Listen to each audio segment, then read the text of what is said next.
Back at it again, doing some more pre-raid Looking for gearing something specific. with the Paladin here. I wanted to check the vendor. They sell some shoulders here that's probably the best in-slot shoulders. I think it's like 6 stam, 5 strength, or I might have reversed that, but What can I do? unfortunately this is the guy and they're not here. Around. And I'm not just going to wait around for it, so I'm going to pull out. And actually going to be working on trying to get the headpiece. So biggest opportunity is that we just don't have any helmet whatsoever right here. So I'm going to go ahead and just do the Morbid Fell quest line in Duskwood. A really long quest line, unfortunately, to be able to get this headpiece. I think it's like double-digit quests, like 10, 12, 14 quests. I think at some point you got to go up to the wetlands. So it's going to take a while to be able to get it done. Plus the mobs are high level compared to us at the level cap of 25. So definitely going to take some effort to be able to do it, but well worth it, I think.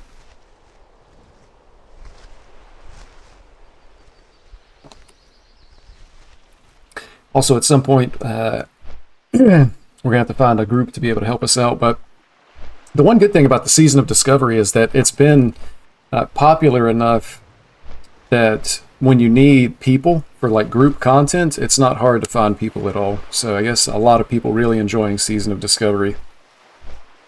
Also, with the limited number of servers, I haven't checked the server list recently. I know for sure I'm on a full server, but I think most of the servers were, you know, pretty highly populated, so should be a universal experience, I would think, with everybody being able to find easy groups for the content.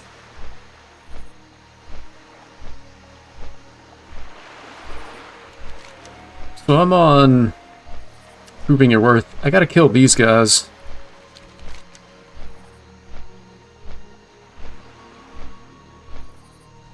Which are all going to be right around here. Actually, I flew to the wrong spot. I want to fly to Sentinel Hill and then walk across. It's going to be a shorter walk than flying all the way to... get off at the next stop. Need help? Change direction just a little bit. It's going to be faster than flying to Duskwood and running all the way to the other side of Duskwood, so... It'll be just a little bit more efficient to do it like this.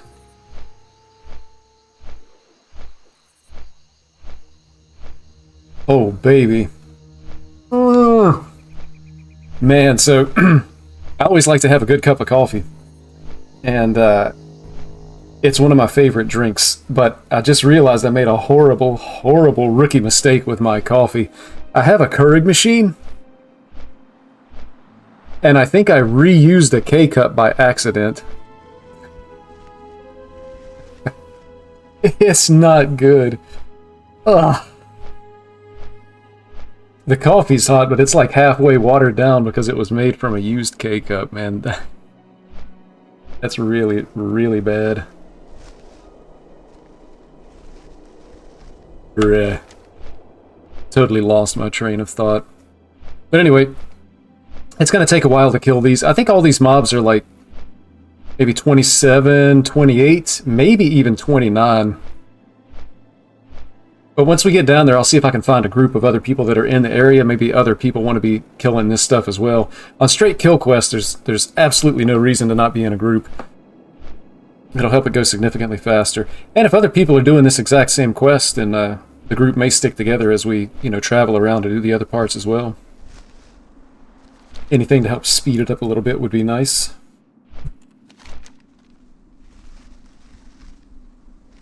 Wish we could speed up the flight paths, man. Feels like it's taking quite a while to be able to get down there.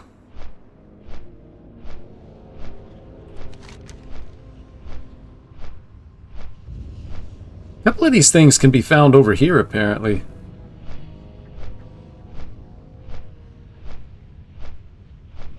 Skeletal horrors. Oh no, it's a different quest. Okay, so there's skeletal horrors on both sides, but it's a different lower level quest. Quest level is 28. So that also means I'm going to have to be careful when I pull. And I think I want to make sure I don't accidentally turn in this quest. So I've had this idea. It's the same thing that a lot of people do in retail WoW, that when Phase 2 is going to be releasing, have a bunch of quests already completed and ready to turn in. And then as soon as the level cap goes to 40, run around, turn them in, potentially hit like 26. And then we should have an entire level's worth of rested experience as well, which would make it pretty easy to get to level 27, like right off the bat, once Phase 2 comes out. Other option would be like just go ahead and turn in the quests and take the gold, because I guess now you get like the bonus cash for when you turn in the quest, but once the level cap is increased and we're no longer max level, that's not going to be the case.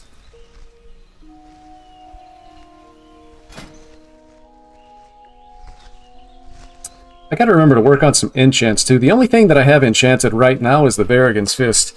And actually, I decided, I think I'm actually open when it comes to the raid for whether I want to tank or DPS. But I think people are actually tanking it with a two-handed weapon anyway, because it's basically trivial content, even though it's a raid. You can just tank it with a two-handed weapon and go like entirely offensive enchants and gear that's more for like DPS. And then you just end up holding threat because you'll still be running like Righteous Fury with the Hand of Reckoning. So you're still going to be able to hold aggro, and then with like Divine Storm, you know, you kind of have like your AoE. You don't really need Avenger Shield, which opens us up to be able to run either Exorcist or Rebuke. Rebuke if the raid group needs an additional interrupt. If not, we can go Exorcist just for more DPS. And then also, like with a two-handed weapon versus a shield, we're going to take a little bit more damage, but that's going to allow us to generate more mana with this Hand of Reckoning. We're going to have to be healed a little bit more, and it's going to generate more mana, as long as it doesn't overwhelm the healers. And then if it does, like depending on how geared the group is, then we still have the option of going back to the one-hander and a shield. But I'm pretty sure two-handed tanking is going to be the way to go. So either way, we just build everything as if we're playing Ret, and then we can still tank if we need to. So that's something that's like the flexibility that's being provided by the level 25 level cap and the BFD raid. We can basically have one spec, but we can fill two roles as needed.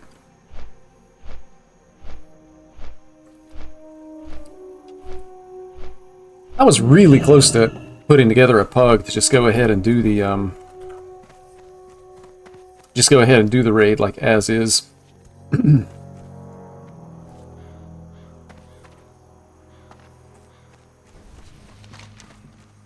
We're really close. It might actually be like preferable to just go ahead and do that.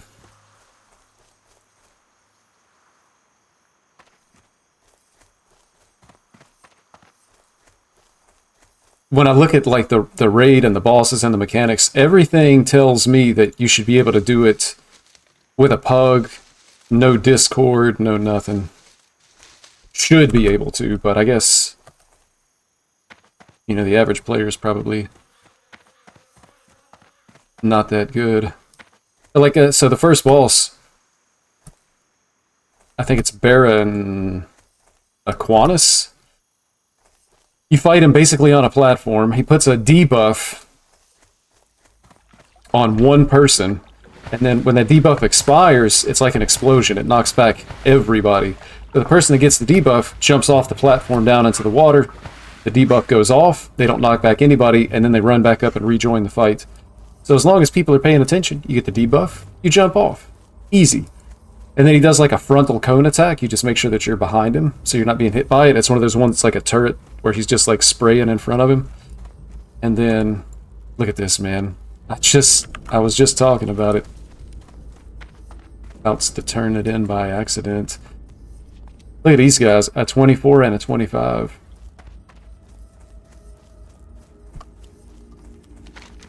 This might be the meal ticket right here.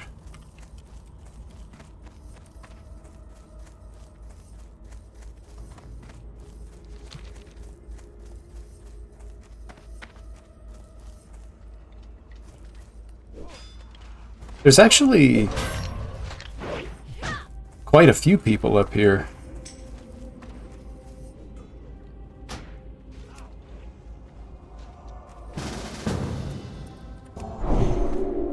Shouldn't be too bad. Oh, this is a mage. I wasn't expecting that.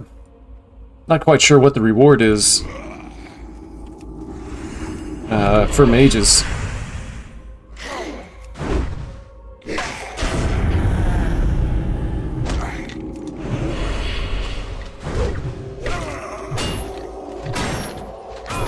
Dude, are you kidding me right now?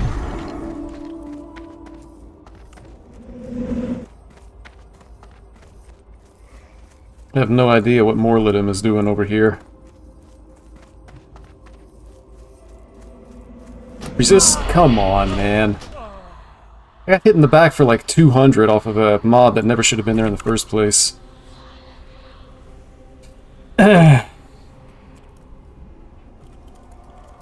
One at a time.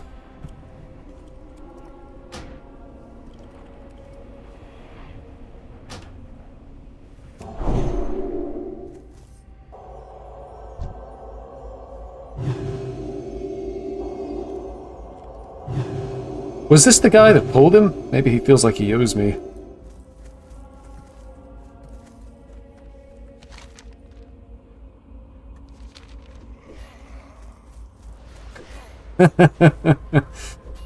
Somebody else has issues with Morlidum.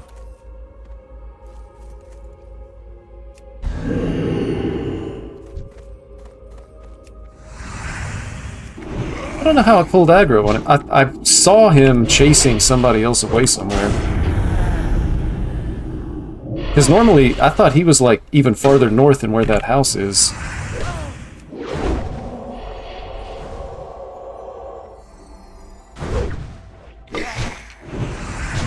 I didn't realize the heal was going to heal it all the way back to full either. I'll have to make sure I stun on that. Save the stun in case it tries to heal again.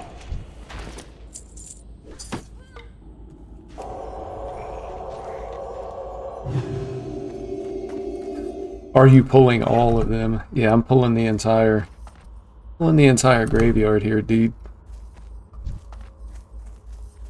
It's too far away.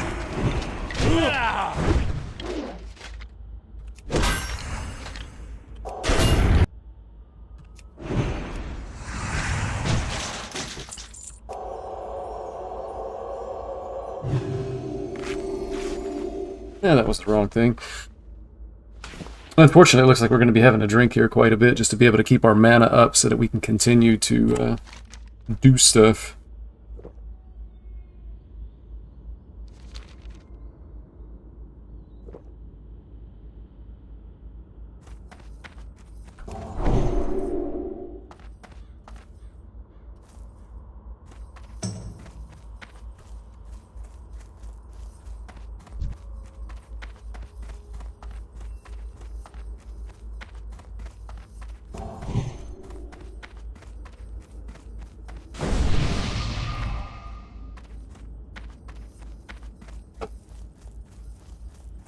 So we ought to be able to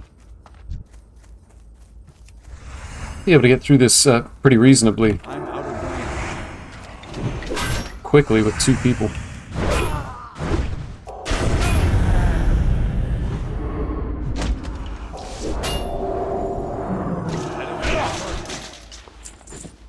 Also, I've got the exorcism rune on for this. One of the good things about the runes is it just adds a lot of flexibility. Because you can very quickly change your setup. Spooky up in there.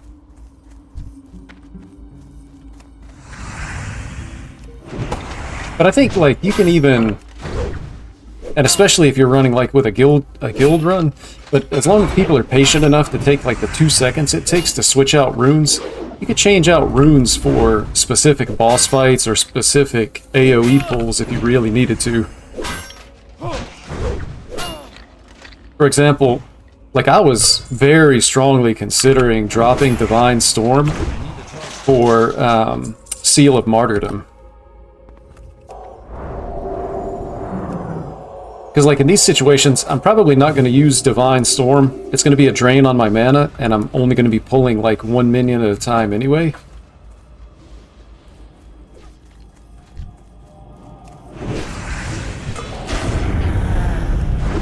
So it seems like it might actually just be the better option.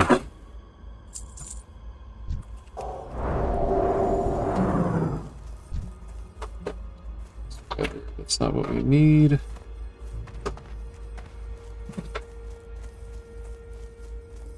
And I really don't remember it being this dark up here. Gotta get out of this looking for group. It's just flooding the chat.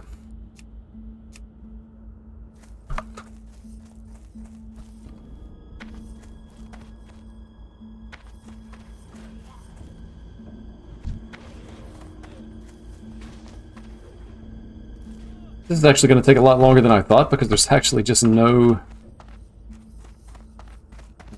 quest mobs to be found up here. Oh gosh, it's Morlidim again. Doo-doo, doo-doo-doo-doo. Got away from him this time though.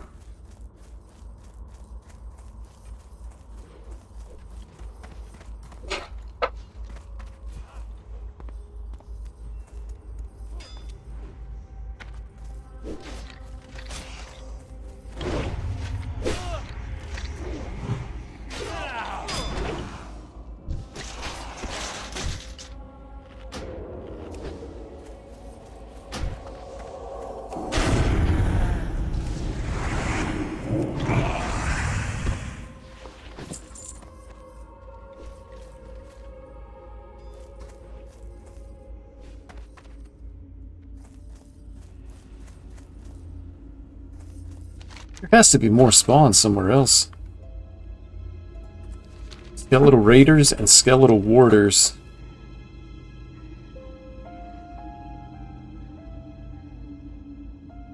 I guess they're all supposed to be in this area somewhere, but there's just nothing up here. Plague Spreaders. There's... Brought him again. Goodness. He pulls from so far away, too. It's like I got a Morlidim magnet.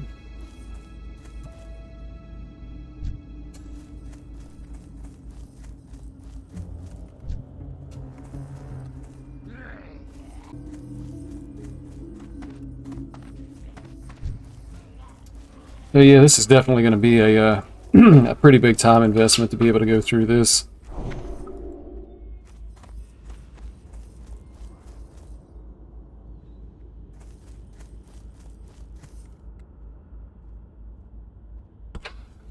There's actually just no mobs up here to even be able to do the quest. Like, even if there wasn't other people competing for this, it feels like there's only 5 or 6 spawns. Oh, maybe you can go down in the basement down here. Wonder what's down in. Yeah, the catacombs.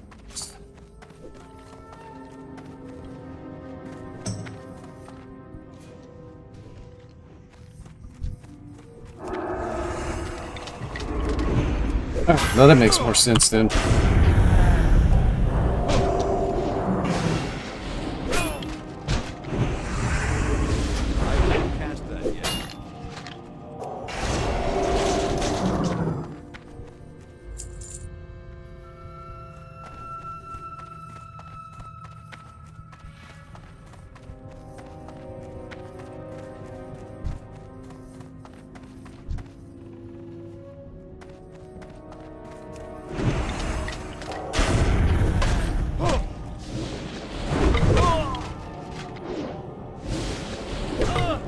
Alright. We figured it out.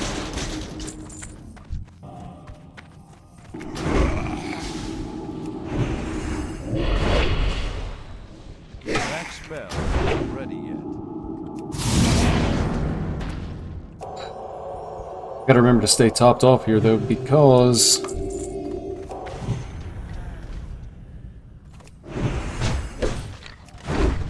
it's gonna be easy to die.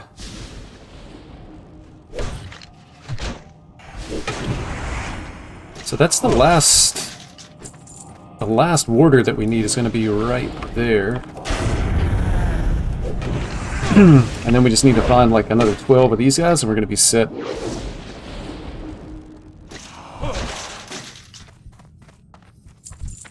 Still recharging.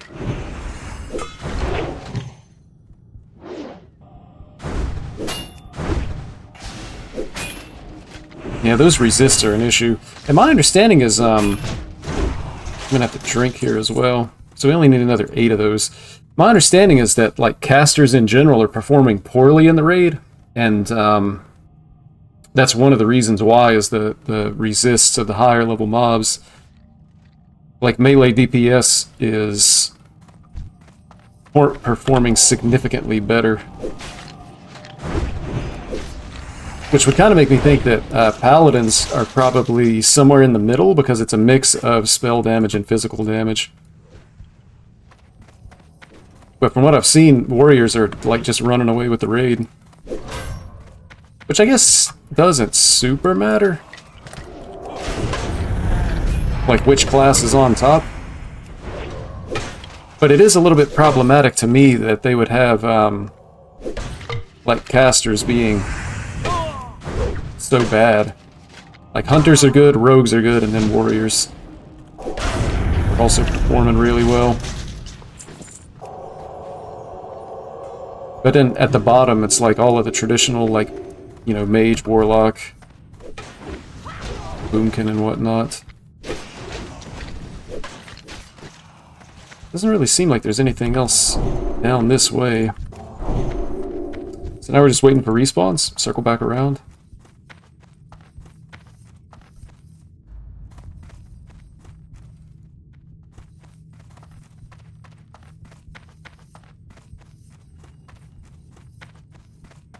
Not having to worry about Morlidim down here is nice too.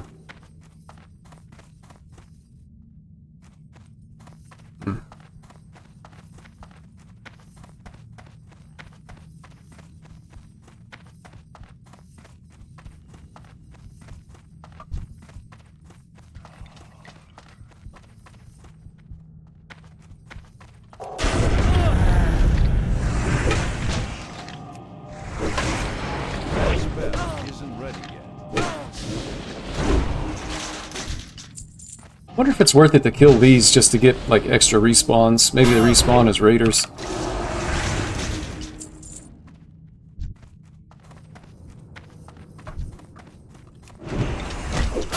That spell isn't ready.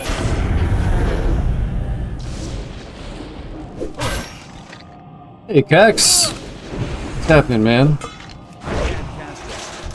How's the new Hearthstone patch? There's somebody in here yesterday, I think, saying that today was going to be patch day. Buffs and nerfs.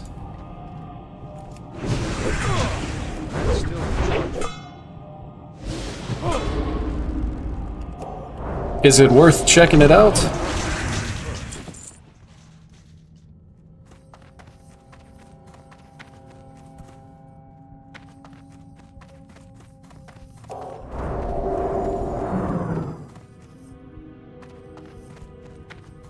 Patch drop today, a bit too early to say. So they... I know you were saying, like, Paladin was the problem. Did it look like they were going to hit Paladin and make it... like, not as good?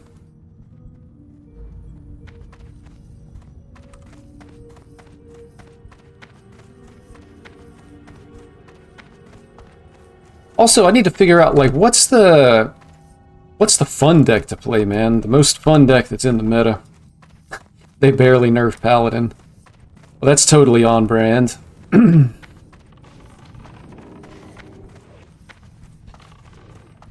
need to figure out what the fun deck is. 'Cause I think I am gonna check it out, but I'm not gonna be able to have an entire standard set, so I'm gonna kind of have to, like, pick and choose what it is I'm gonna play. And in order to do that, I'm gonna have to do a little bit of research.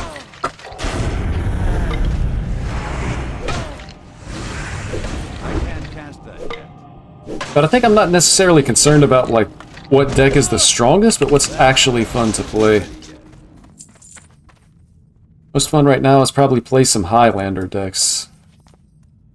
And which... what were the classes you said are the Highlander classes? I think you were telling me that not every class was supported for Highlander. Some was Highlander and some was a new keyword.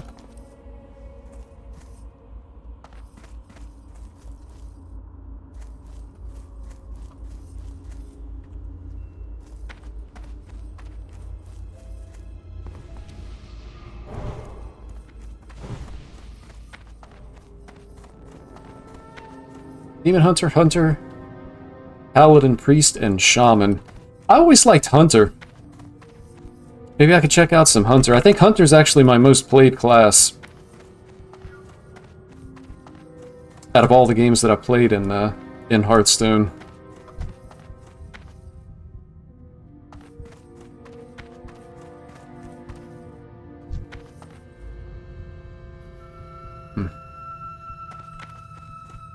Everything's spawning as the mobs that I don't need. Where's the stuff I need, bro? Uh-oh. I bet he got by Morladim out there. That's what happened to me. See if I can get out and give him a res.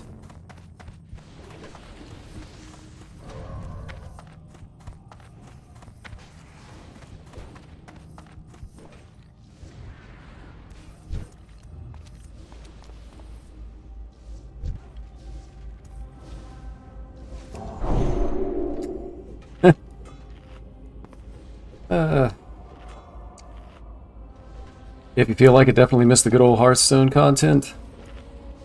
Yeah, I kind of miss Hearthstone, but the thing that I miss about it, I think, is some of the stuff that's not there anymore. Like, experience-wise, for me at least. But, you know, as I've said probably a few times now, I haven't tried the new expansion, so I'm definitely going to get back and check it out and see exactly what's going on. Hopefully the meta is enjoyable enough.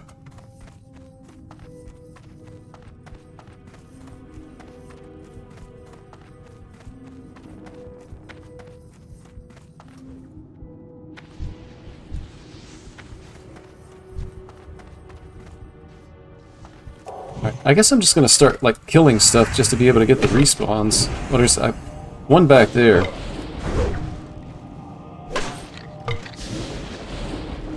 I can't catch it. Look at this, man. I can't do damage to this guy. It's because of the level difference. Oh wait, no, this isn't the guy. Raider is what I need. We got plenty of warders.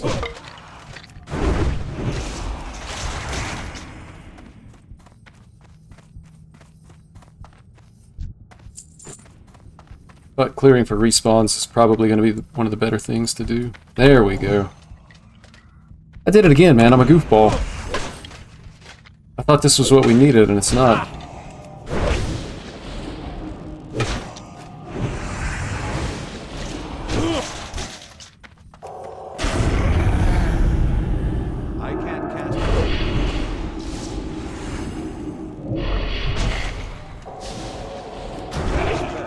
And they're all warders.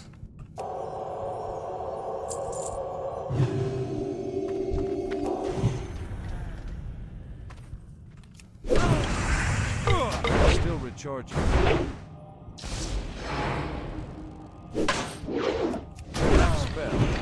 This is why I was hoping to be able to get into a group. I wish we had like another 2 or 3 people in the group.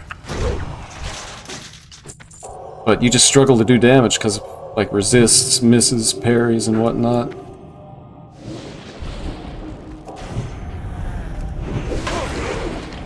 can't cast that yet. Dodges.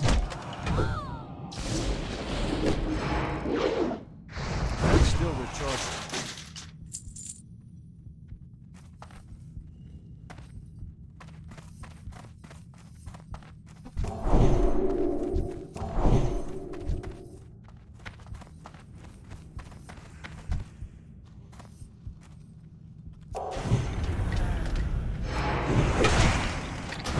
This game is trolling me. I can't cast that It's yet. like playing Hearthstone all over again.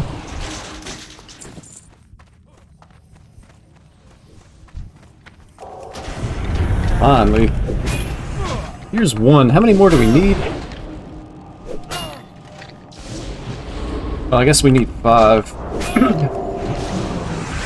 Make sure this guy gets what he needs as well. Another quarter. So we gotta find 4 more of these things. 4 more.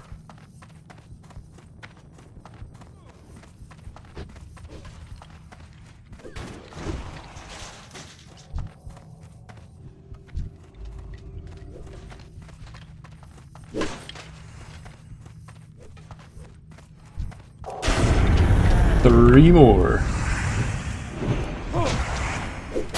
2 more. We gotta make sure we tag that one though.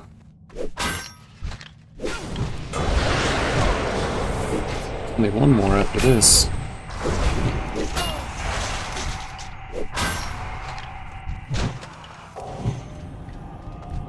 I don't have a target. I can't cast that yet.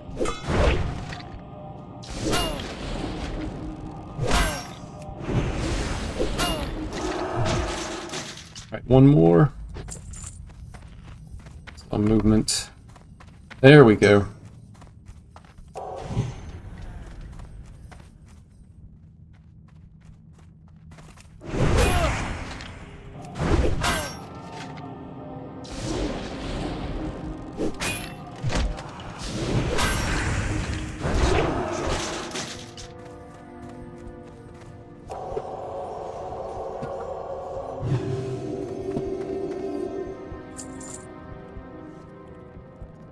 Thanks.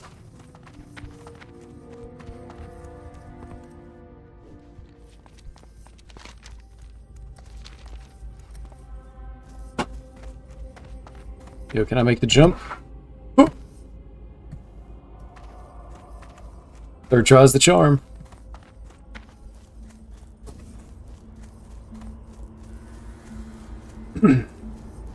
So I know for one of these, you have to go up to like the wetlands, and you're having to kill stuff that's underwater in that ship off the coast. And if they're higher level mobs, that could be Bishop Farthing and Stormwind. Let's see. Going all the way to kill...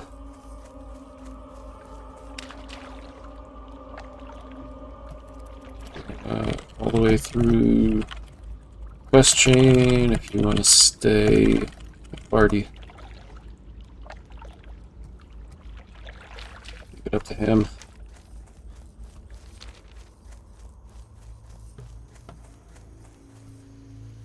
Orbent Fell is the last boss.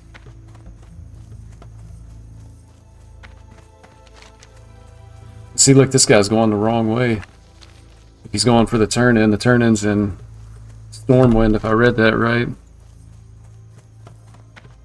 Bishop Farthing and Stormwind.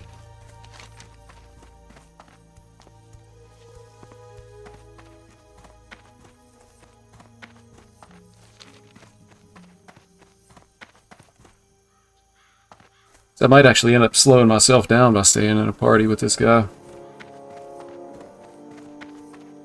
How are you? See you later. Yeah, look, he's gonna run. Looks like he's gonna run all the way back across the zone. If he's doing other stuff, I'm just gonna drop out of the party. Like if he's gonna start doing whatever that quest is. But if he was gonna run from here to here,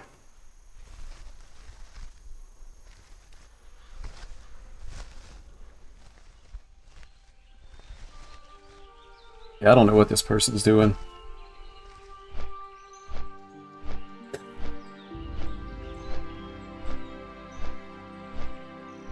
Alright, well, I'll probably end up leaving the party. Apparently he's fighting. Oh!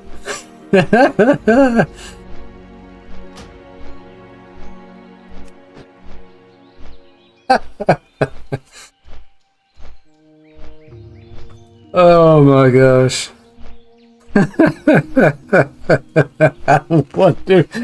I wonder how mad that guy is, man.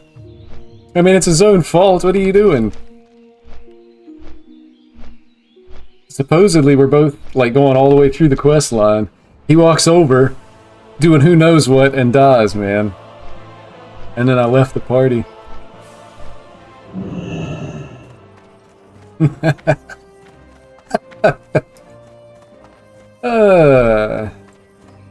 Hey, Simop. Appreciate you stopping by, man. Hopefully I got your name right. If I didn't, make sure to call me out in the chat. I always try to get people's names right, but unfortunately I'm just not too good at pronouncing things sometimes. But, again, thanks for stopping by. Hope you're doing well today. We out here chilling just as hard as we can go. Relaxing and playing some video games. I actually had a pretty good day today. I was off work, or as off as I can be at this time of year. I've said before, people probably get tired of hearing it, but I work in grocery retail. So it's really busy for us right now. People are gearing up for the holidays. And I was off, but I had to go by the store to touch base with some people and make sure that we're,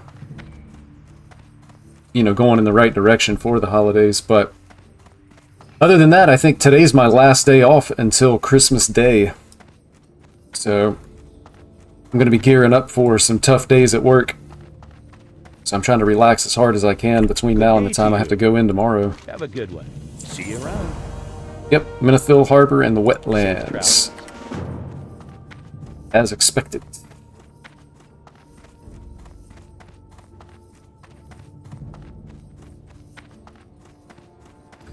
It's one of those things, that's why, well, I'm not as young as I used to be for one thing, and I can tell the difference. You know, I'm not old, but even at the age that I am now, I can tell that I don't have as much energy as I used to. So when I get off work and come home, you know, I'm not necessarily interested in, I used to be a runner, used to run quite a bit. I'm not interested in doing that anymore. Kind of concerned about, like, tearing up my knees, to be honest, and joints. Because I'm on my feet all day anyway, so I feel like, you know, running, the added impact is probably not good. So probably if I was going to do, like, some kind of exercise, I'd probably want to look into, like, swimming or maybe cycling. Something that's going to be, you know, not as impactful on the joints. But to be honest, most of the time when I get home from work, I'm so tired that it feels like the best option to me is sitting down. And I actually enjoy just, like, basically playing some type of video game most of the time, more so than, you know, watching something on, you know, Netflix, Hulu, or whatever the case may be. You deserve a let-go time. Thanks, man. What can I do for Everybody does. Sometimes you just gotta get away from the world for the Alliance? and all the hogwash that goes with it.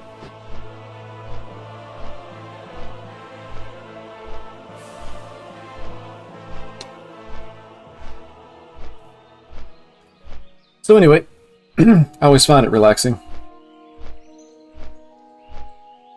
You guys have any like shows or things that you're interested in? I really don't have. Well, the only thing that I'm really interested in right now is probably One Piece, the anime. I've never done the manga, but I do keep up with the anime. But outside of that, I mean, recently, you know, I watched like a couple Christmas like movies, but no real shows that I'm into. Trying to think of what the last show I was into was, and it's been a while since I've had just like a regular TV show that I was interested in. I think I saw today that 3 years ago today was I think it was like the last episode of The Mandalorian Season 2 came out. I think the episode title was The Rescue, and I was like, you gotta be serious. Or you can't be serious. That's 3 years since that came out. I really like The Mandalorian. I never got into, I think it was the Book of Boba Fett was kind of like a spin-off, but I never got into that. I liked Loki season 1, but I haven't watched season 2 yet. Maybe I could check that out. I think that's only like 6 episodes, so it'll be a quick watch. Been watching the new Last of Us series lately, so I'm glad you said that. I really liked The Last of Us season 1, but I didn't watch like the last 2 episodes, man. There was like one boring episode. And then I just never went back to it. But I was really enjoying it up till then, so I need to finish season 1. And then I guess, well, I think I saw season 2 is starting to film early next year, either January or February, so season 2 will be out at some point, either late next year or the year after.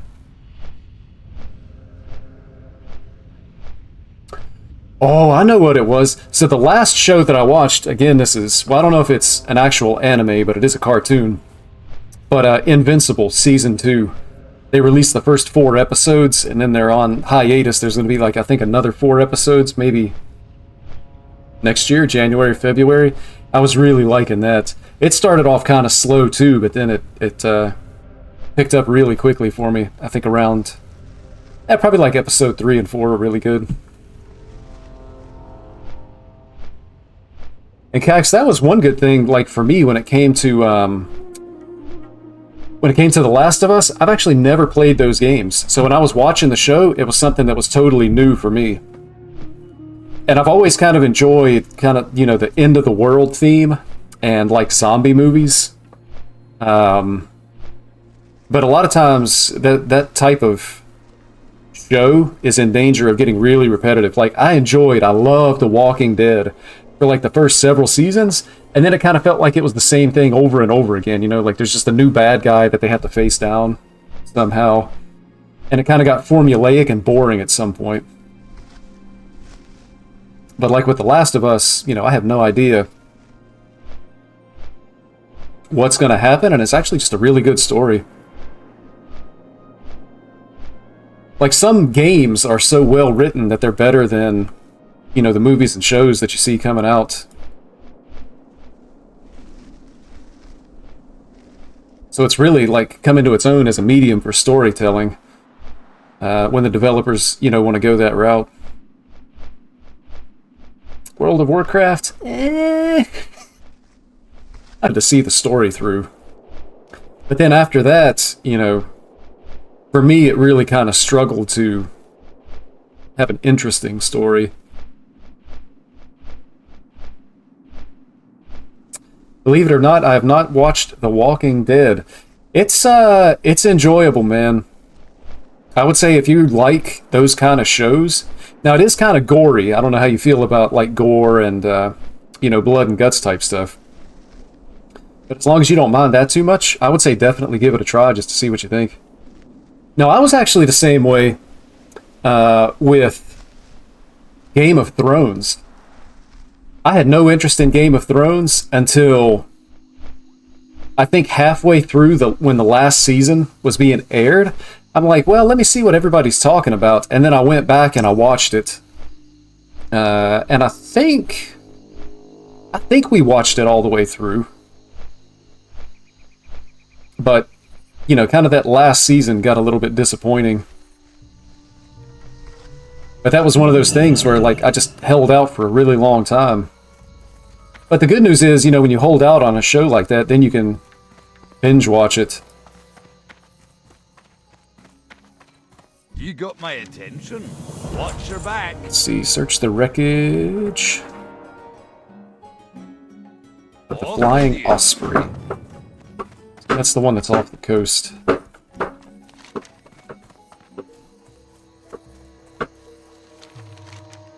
Oh, it's down here?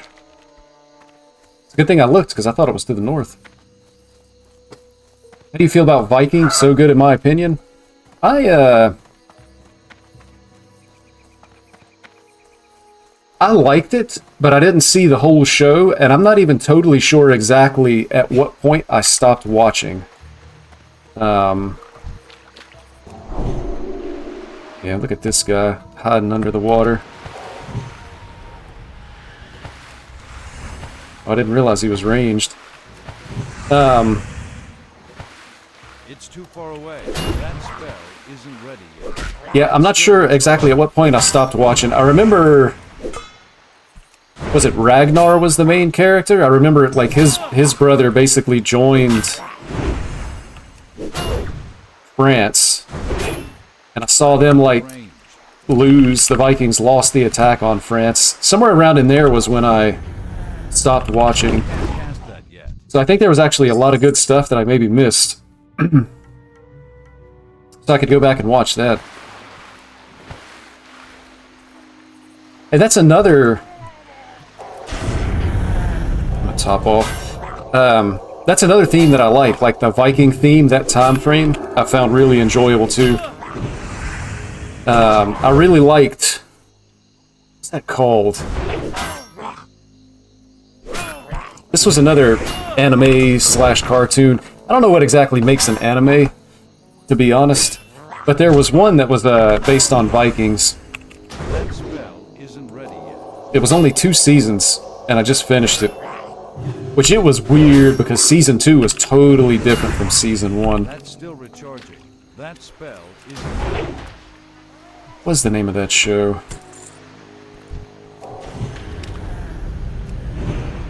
I can't think of the name of it. Oh, Vinland Saga. I thought it was really good. But there was also... There was another Viking show that took place like 100 years after the first show, I think. I started watching that. Can't cast that yet. Not enough mana. I gotta go into mana conservation mode. Struggling here. I can't cast that yet. Use a potion. But I never got into that second one. I don't even remember what the name of it was. That spell isn't ready yet. That's still recharging. I can't Gosh, I'm gonna end up aggro in this other one. That spell isn't ready yet. Alright. I need to find this thing before the respawns. Through. Oh, baby.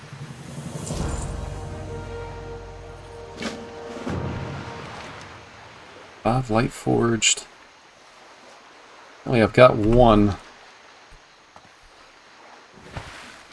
Where do you find them? They're like, do they drop off with mobs? Or am I looking for crates? Unclear about what's going on here. Oh, here we go. So I just gotta kill the...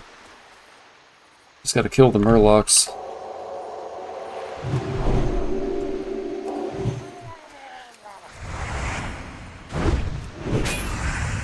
I can't cast that yet.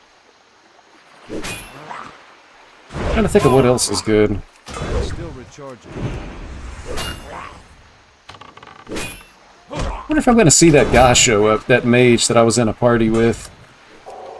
Like, if he's actually going to get here and still be trying to do the quest chain. That spell isn't ready yet. Not that into anime, but I love Dragon Ball. That's still recharging.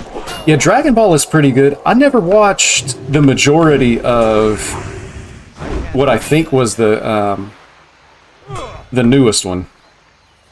I saw, like, you know, clips of it on YouTube. But I remember watching the original Dragon Ball. And... Isn't ready yet.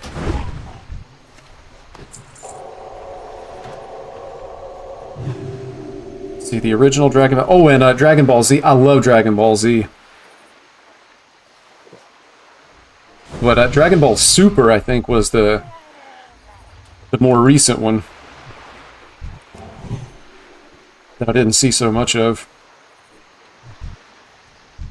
Get this guy, man. Taking it in the chops. He tagged the mob. I was going to come over and help him, but I'm not going to help him if I'm not going to potentially get a drop out of it. Watched all 290 episodes of DBZ. Yeah, man, DBZ had it going on. It was when I was in high school. It was called Toonami, and I want to say Dragon Ball Z came on at like 5 o'clock in the afternoon. And I was on the track team, so I remember I would record it, and of course back then you were recording on a VHS tape. But I would record it and then watch it after I got home.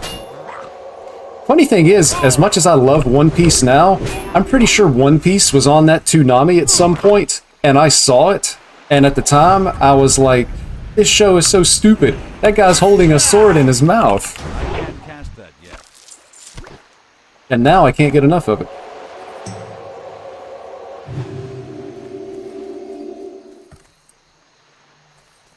I guess my taste changed over time, as does everybody's to a certain extent.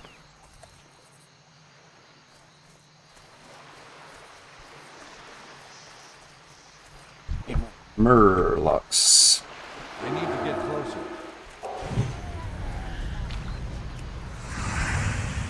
I gotta make sure I don't drown here too. That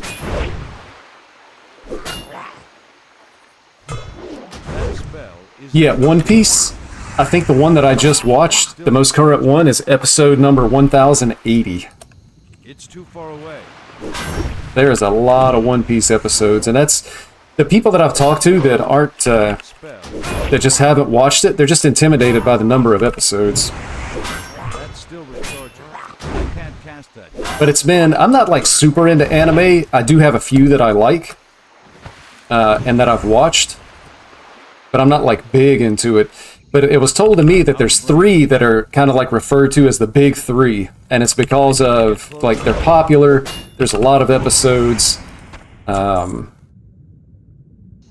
popular and there's a lot of episodes, but it's One Piece, Naruto, and Bleach. I watched Naruto. I never really got into Naruto. I say that, I watched a couple hundred episodes, but it was kind of like, okay, you know, I'll watch another one. But I was never super invested in it, and I've never tried Bleach. Yeah, you're missing out, man, if you're not watching One Piece. In my opinion. If you watch, like, let's do some math here. Let's say you watch, like, 5 a day? Nah, that's too many.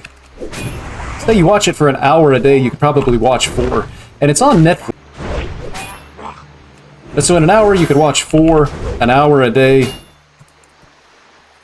You know, maybe by like next fall, Cast that yet. It's too far away. you'd be caught up.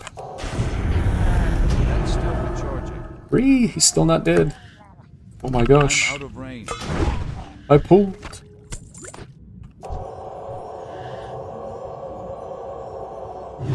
There was one of my son's friends. He was talking to me about One Piece, and this was when I was on like episode 200. And he was kind of laughing at me, you know, making fun of me, as you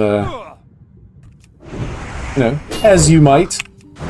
But he was talking about One Piece and how many episodes there were and stuff like that, man. And then like I didn't see this particular friend for a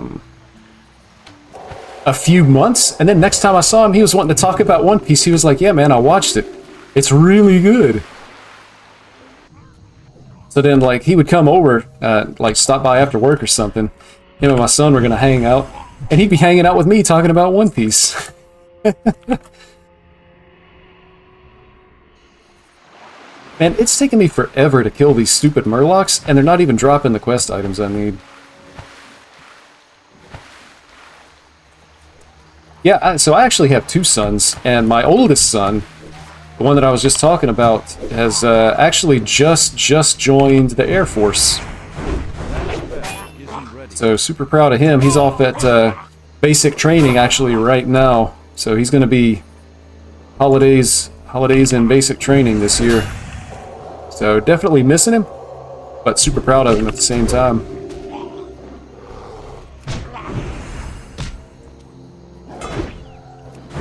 Huge congrats. Thanks, man. He's Air Force was kind of like an idea that he had always been interested in, and when he graduated high school, he had kind of changed his mind and didn't think it was going to be for him. So, you know, he got a job, worked for like a year and a half, and then just kind of changed his mind and said, you know what, I think I am going in the Air Force. So it's just tough, man. It's really weird. We had a little bit of confusion about, like, the, you know, Christmas and everything, and the holidays. Apparently, and I actually just found this out today, apparently the Army closes down. Like, the Army doesn't do their schools, training, and basic training. They kind of close it all down for Christmas. But all of the other branches, I can't cast that yet. it's just business as usual. So, like, I guess the Army would not have started a basic training class this close to these end-of-the-year holidays. That was interesting, and again, maybe a little bit disappointing. That spell. 3? I have no mana. I can't cast that yet. Also have no quest items, man. First one I got from this box, the second one I got from, like, the third Murloc that I killed. Ready yet. I can't cast that yet.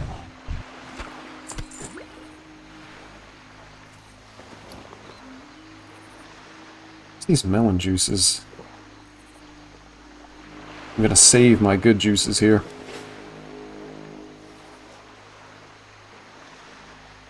Wish I could open the box again to get another one of these ingots.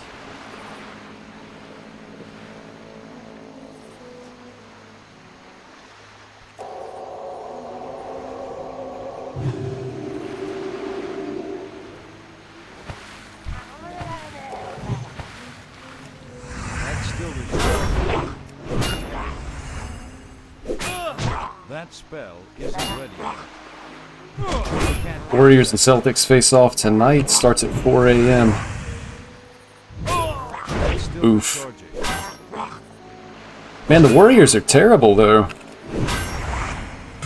That spell isn't ready yet. I would assume that the Celtics are going to destroy them. Recharging. Man, I saw the other day, I don't know if you're a Warriors fan or a Celtics fan, but I saw that Steph Curry's consecutive streak of at least one three-pointer ended, like, this week, just a couple of days ago. And the streak started in, like, 2018. It's like 5 years worth of games he hit a three-pointer, at least one in every game. And at his age, I'm not sure that he even is going to be playing long enough to get it going again to be able to break what I'm assuming he's got the record for consecutive games with a three. That's still recharging. But, like, his shooting is incredible. 0 of 8 from 3, yep. I saw it. That spell isn't ready yet. I remember when Steph Curry played for Davidson. Because I want to say, like, his senior year, they were in the NCAA tournament. And I'm assuming he was, like, a really good player then, too. So maybe he was featured on, like, one of the broadcasts or something. But I can definitely remember that. That's still recharging. Had an incredible career and still going. I mean, he seems like he could still play several more years if he wanted to. Spell isn't ready yet. Totally sure what his plans are. 283 games. That yet. I need more mana. Oh no.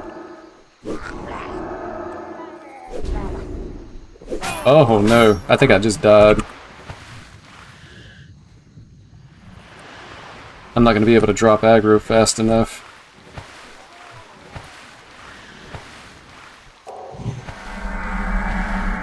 Alright, well, I'm not going to die, but I had to use my 1 hour cooldown.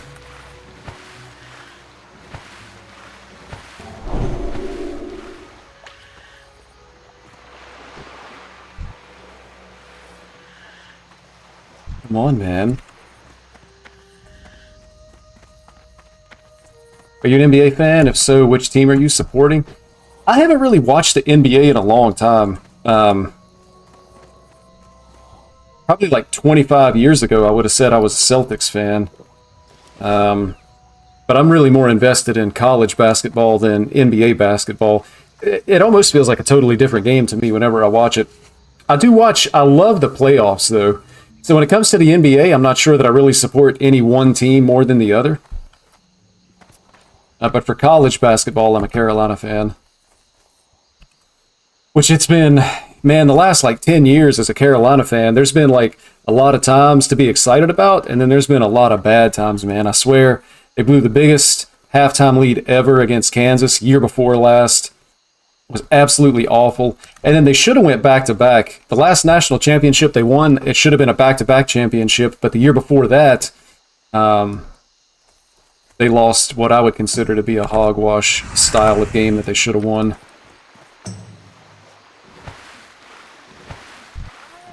So yeah, no specific NBA team that I support, but I just enjoy the playoffs and seeing the good games. I will say, though, one thing that I'm kind of tired of hearing about is year 21.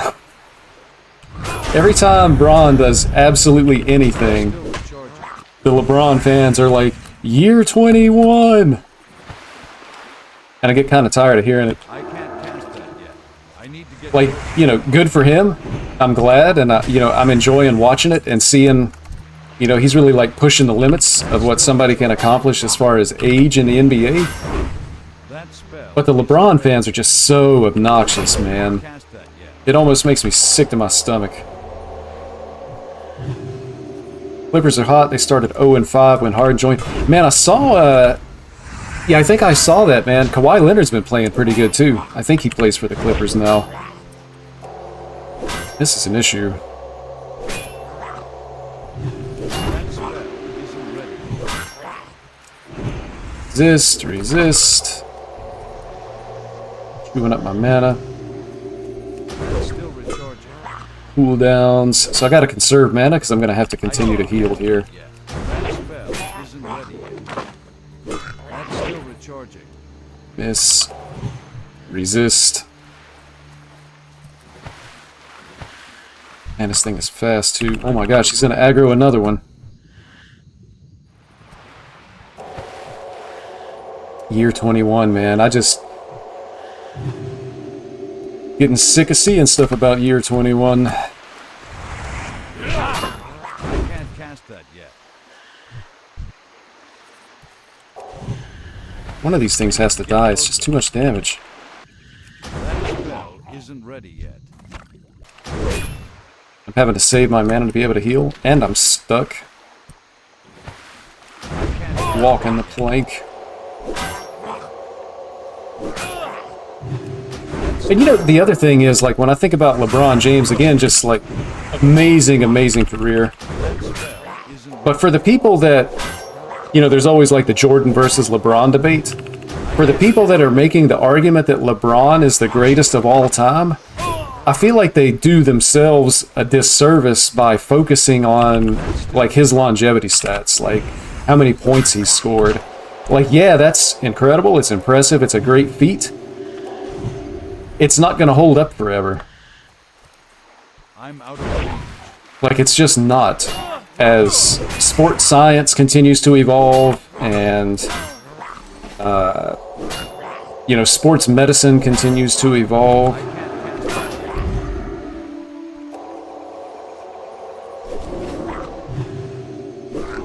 then there's going to be more people who,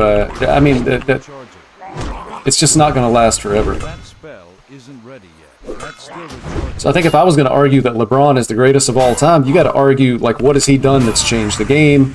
How has he impacted the people around him? And things like that.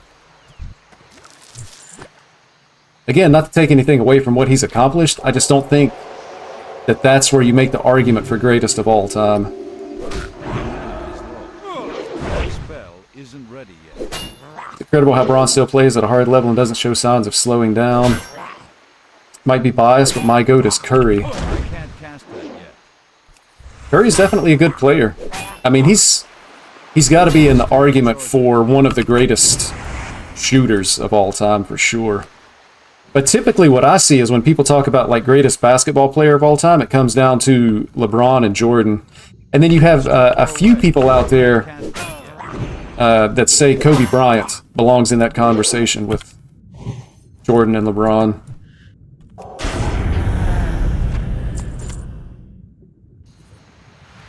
Which Kobe was a great player, but I'm pretty sure there are interviews of Kobe Bryant where he specifically... Are you kidding me right now, man? I can't catch a break. I think I really am dead this time.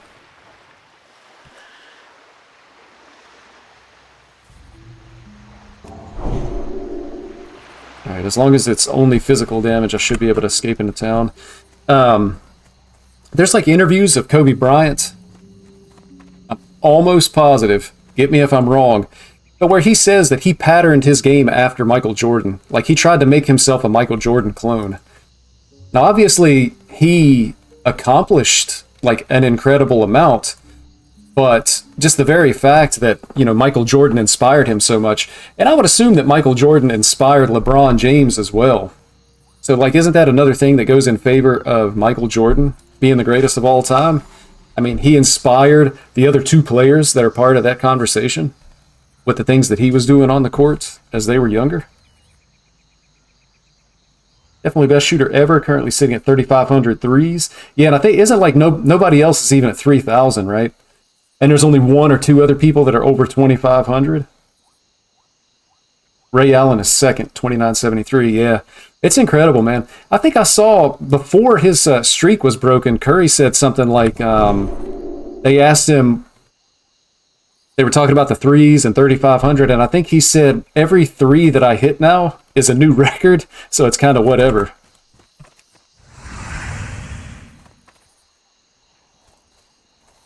Which is pretty crazy when you think about it. Like, every time that man hits a three, it's a new record. And it's crazy, too, because, I mean, he's shooting from so far away. And he's like not tall in NBA terms, right? So it's got to be hard for him to be able to get those shots off in a lot of cases. And then he's just drilling them, man. It's like he never gets rattled. Nothing matters, man. If he can see the rim, he can hit the shot. Can't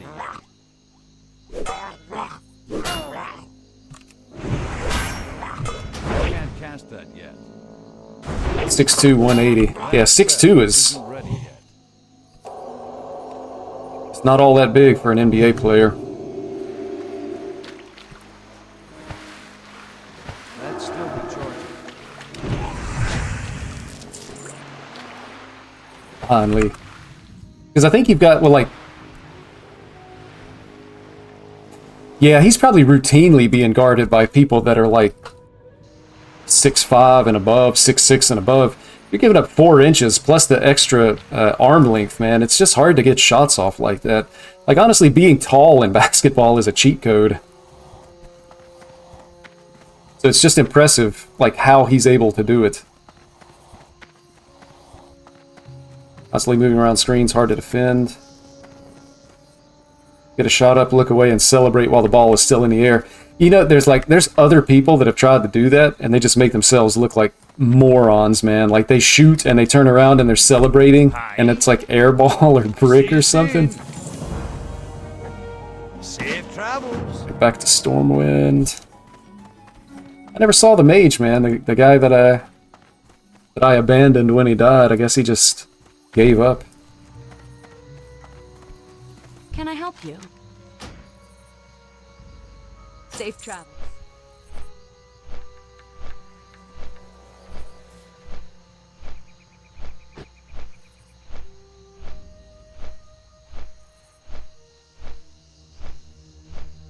So I never keep up with like the All-Star game either. Does Steph Curry compete in like the three-point shootout? And if so, how many times has he won? I don't know if he even does it.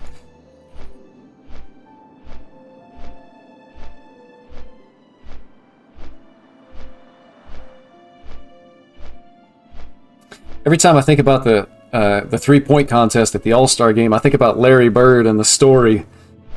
So I think he won like 3 years in a row or something in the mid-'80s. But there was a story that he came in, he did the entire contest without taking off his warm-up jacket. But before it even started, Larry goes in the locker room and says something like, all right, who's going to finish second? And then he went out and won it. Just like the confidence and the arrogance, but to be able to deliver on it, and it's kind of like next level. Which one of y'all going second? Yeah, exactly. Larry Legend. I used to love like the All-Star Weekend and the dunk contest and stuff like that, but I haven't watched it in a really, really long time. I think I saw though that Mac McClung is like a G League player now, but he won the dunk contest last year, and they actually invited him back for All-Star Weekend to be able to defend the slam dunk contest. So that'll be interesting.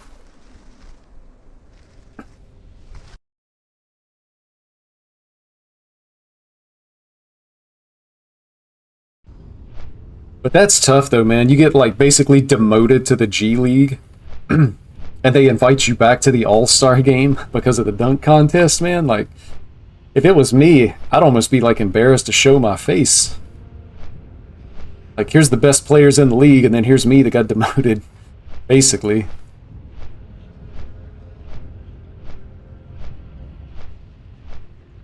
Change the All-Star format back to West versus East. I think I saw that too, because it was, the last few years they had captains, right? Like they had captains, and it was not necessarily a draft, but it was kind of like when you're picking your team in school or whatever.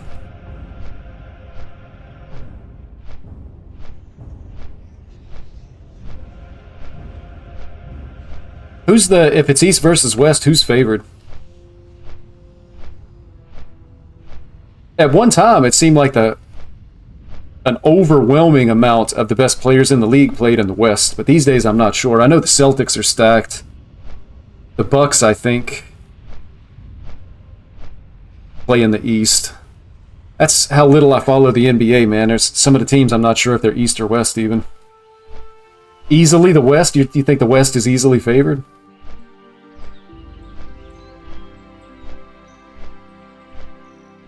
Easily favored? I don't know, man. Well, you know more about it than I do. Like I say, I don't keep up with it.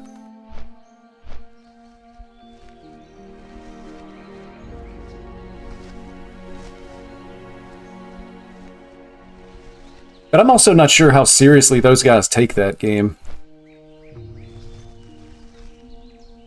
And the coaches may even tell them, like, don't play too hard. You know, let's make it a high-scoring game. Keep it good for the fans. Don't play a lot of defense. But you definitely don't want to get hurt playing the All-Star game. So I'm sure they warn them, like, you know, you guys take it easy. Can't be having people getting hurt out here. Mostly just Giannis, Embiid, and Tatum.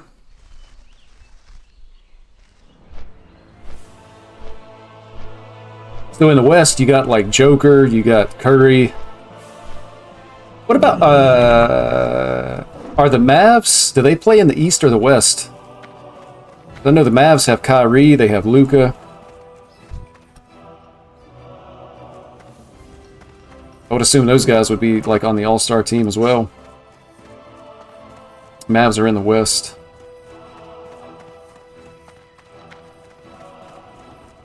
What about, what about the Heat, man? What's my guy's name that the best player for the Heat? Jimmy Butler? What about Jimmy?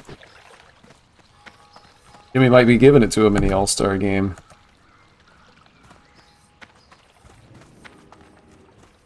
Also, surely the Celtics are more than just Jason Tatum.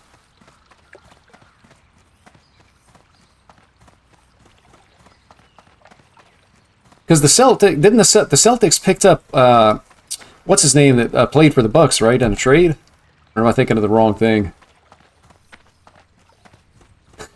Forgot about Jimmy Butler? Come on, man. Can't be forgetting about Jimmy. Celtics are the best team in the East. I thought it was probably around the preseason hype, but the Celtics were like favored in the East. Of course, I guess they were favored in the East last year, and then didn't they lose to the Heat, I think? Can't remember.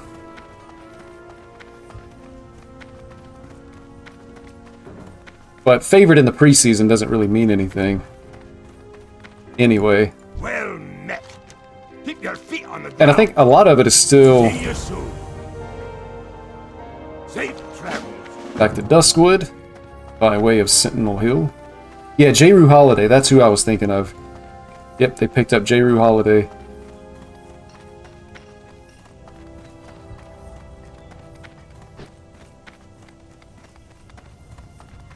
But I think a lot of it too still comes down to injuries. Like you can't have like your key guys hurt. It's like that in every sport though.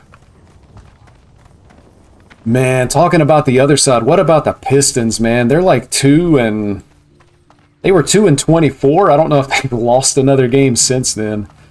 But those guys, man, like a 20-something game win streak, how does their coach still have a job? I mean, you look at like what's that guy's name? Brandon Staley? Whoever the coach was of the Chargers. He got fired in the middle of the season. The Chargers are like, what are they, like 5-7, 5-8, something like that when they fired him? Then you got this guy in the NBA that loses 20-some games in a row. No wins in the entire month of November.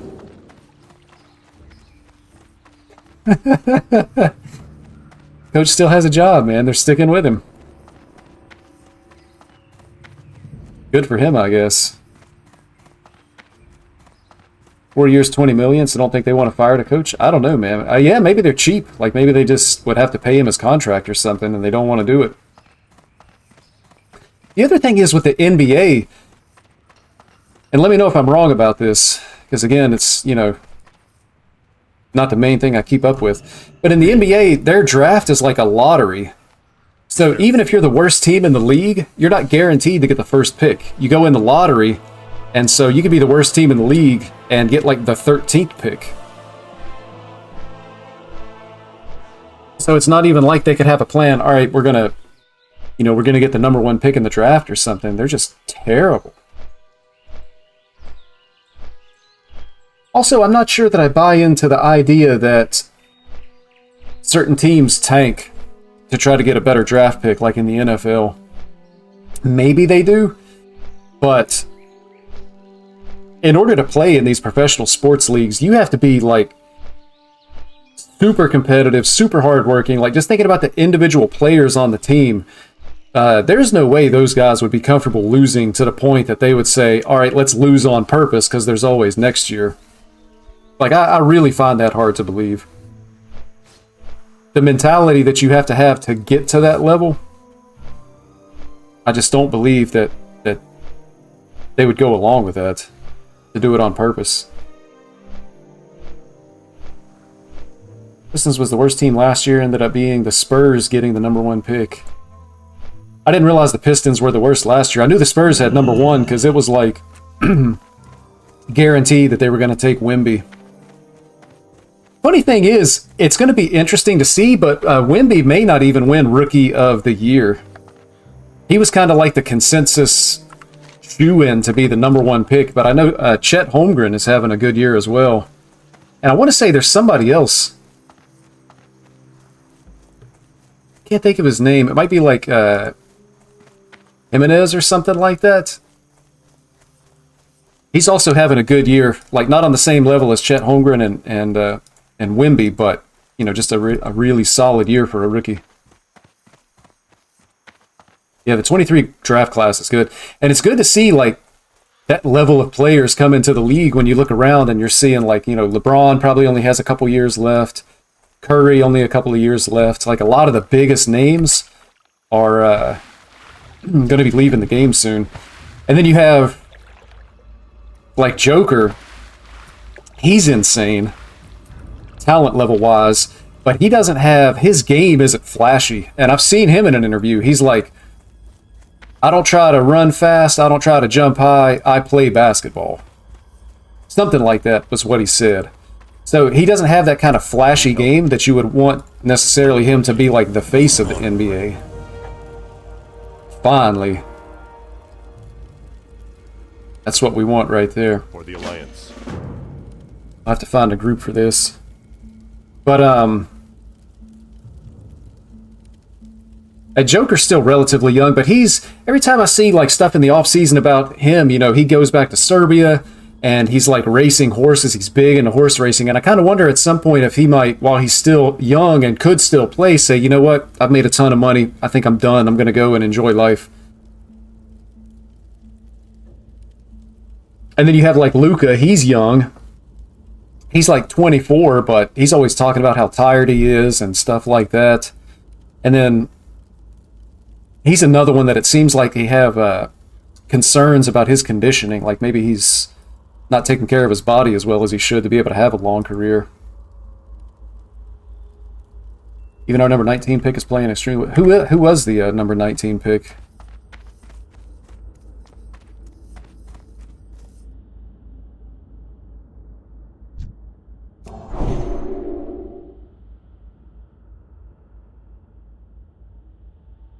And you said you're a Warriors fan too, right? Brandon Podzimski.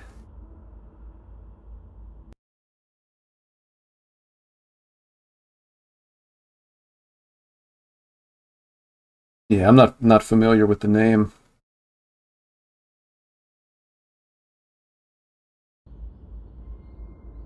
All right, I'm gonna step away for just a minute. I'll be right back.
We might see the Bulls completely start rebuilding at the trade deadline in February. Even the Raptors, maybe.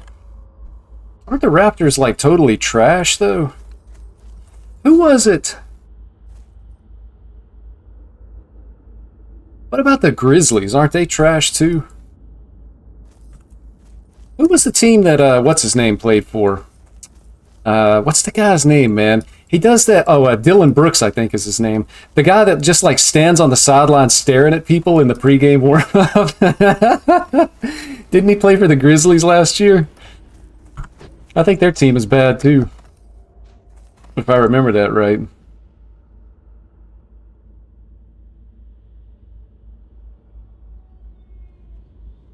Dylan Brooks, man. That guy's... He's something else. Yeah, he is a troll. The thing is, though, man, like, I look at that and I guess he's good, but, like, is he really good enough to be acting crazy like that? Like, I feel like if LeBron does something like that, people are like, yeah, you know, that's a little eccentric, but look at how good he is and the career that he's had. But when Dylan Brooks does it, he just looks like kind of crazy to me. Like, I don't know that you've necessarily earned that kind of clout to be able to act like that and get away with it. Got the Grizzlies facing lots of injuries. They just got Ja. Oh, that's right. Ja's back today, right? I hope that guy, man. I really, really hope that whatever. I'm assuming they had him in counseling and stuff. I really hope that somebody sat down with him and said, "Look, man, you got all this talent, all this money, all this potential to make even more money." And I mean, just from the outside looking in, it just kind of looks like he has people in his life that are maybe like kind of leading him in the wrong direction. Like, I really hope that that he's able to get that turned around, man. Somebody with that kind of talent, you really hope that they can focus on what their talent is. And I kind of hope the same thing for Draymond Green. He's in a little bit different scenario, but I hope that he started counseling after his situation. I hope that he can really like get the help that he needs and get some things figured out, because it's just that kind of thing is not good. Let me see if I can find a group here. Let's see. We have to join the... Well, maybe not.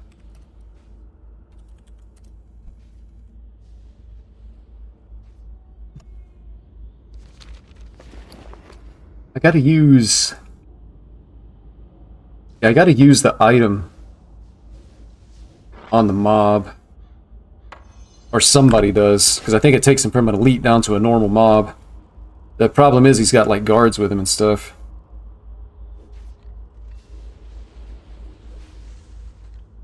Like sports chat and WoW, I got the dirt on Memphis. Hey Teddy, nice to see you, man. What's the dirt on Memphis? Actually, that game might be on right now. I think they do play today, right? Ja back in today. I think I saw on Twitter that LeBron was welcoming him back.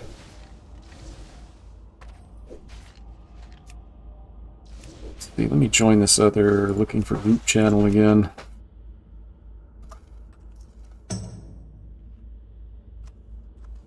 And come on, bro, I can't keyboard.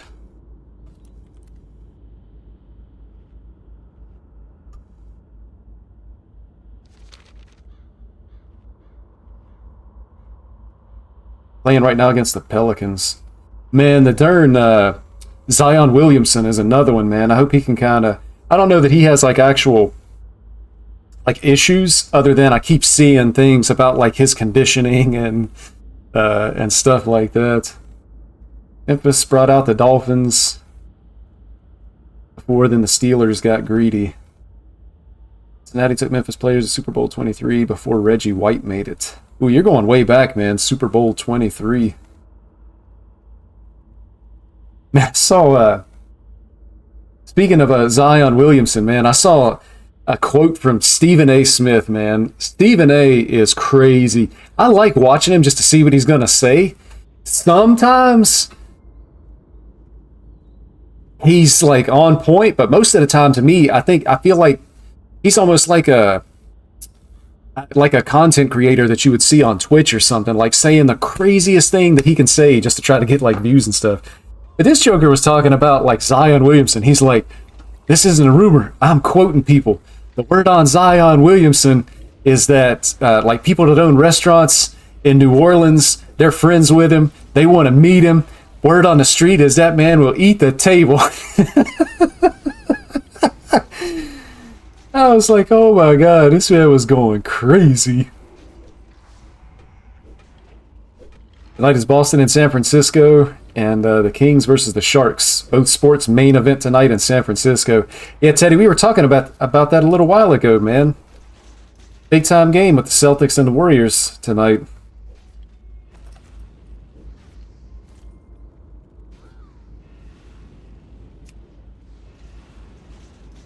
Oh my gosh. It's the guy. It's the mage again. I wonder if he remembers me. And how did he get the quest done, man? When I kicked him out of the party, well, I left the party, but when I kicked him out of the party, he was dead. That man was a ghost. First take adding Shannon Sharp was huge, made the show even more entertaining. Yeah, definitely, man. And Skip Bayless. Skip Bayless is another one. He's kind of in like that same mold as Stephen A. Smith, man. Just say something crazy to try to get engagement, you know, controversial take to get people talking about it and gain popularity. But without Shannon Sharp, his show has been kind of a bust. I know he's got, he added a few people to the show, but Richard Sherman is one of them.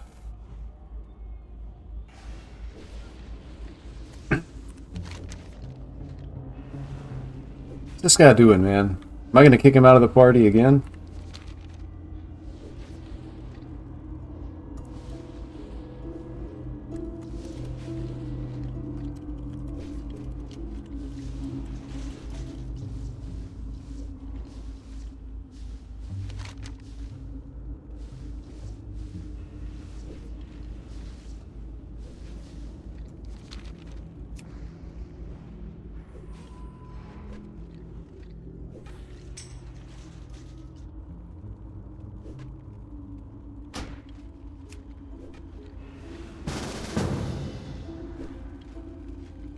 Keyshawn Johnson, Mike Irvin, yep, and Richard Sherman.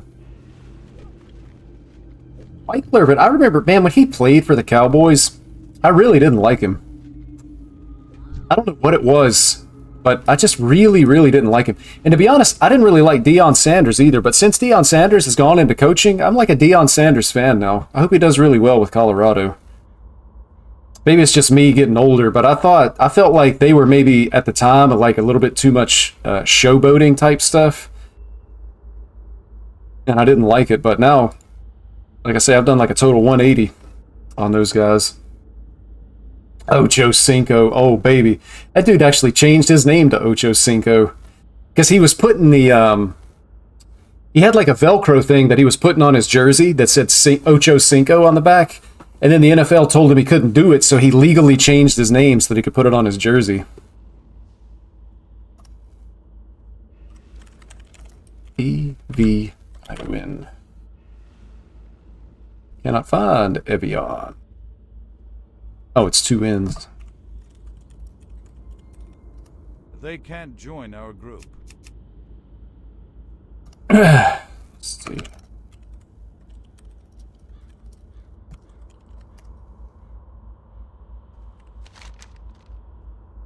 Where are these guys at, man? This guy's still in town. Where's the other guy? Up in Stormwind. Oh, he just dropped the group. Man, how are you going to join the group? You're all the way up in Stormwind and you don't even come down here and leave the group. What am I dealing with here? And I'm pretty sure this guy isn't even on the quest that I'm on. Like, there's no way I would have seen him in the wetlands or doing the other stuff I had to do to get to this point. I think as it stands now, I'm actually just on my own. Chad is cringe on YouTube. I don't really, haven't really watched him on YouTube. I know he does a lot with Shannon Sharp, though. I don't know if they're friends or maybe they're related somehow. But they do a lot of like social media type stuff together, interview each other and things.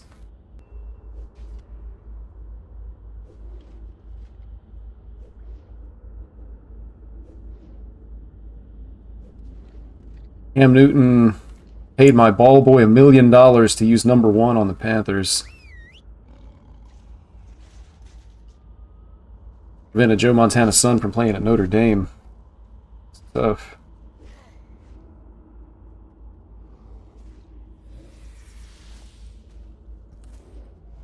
Wait, what am I doing here? Other than hiding in the bush. Let's see. Members. Come on, man. If I can finish this quest, I can actually just, like, get the headpiece, which would be huge.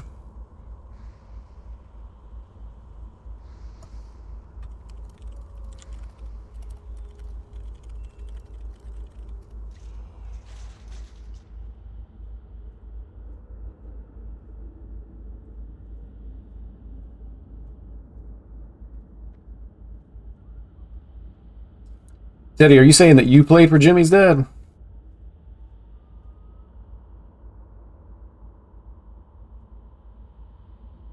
Like you personally, or were you talking about somebody else? Clausens were the next Mannings? I know, so far... What's his name? Arch Manning?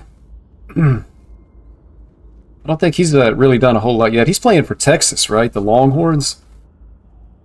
I know he's got into a game or two this year, but I don't know how well he performed. But I don't know, he might have been a...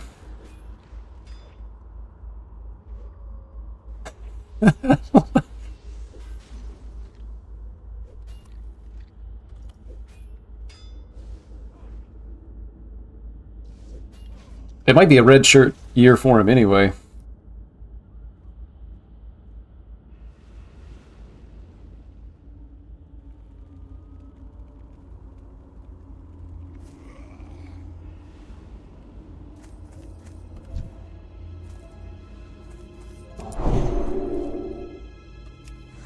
I'm gonna see if I can clear my way up in here.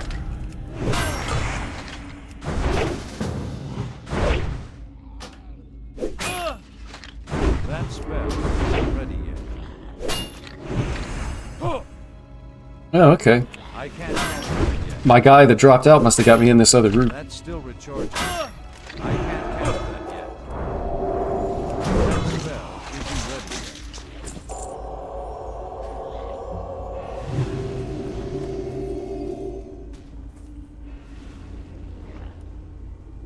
So somebody has to use this actually on Morbid Phil, and it makes him weak enough to be able to kill. But I think it's a pull of like either 3 or 4, so we got to be a little bit careful about what we're doing here.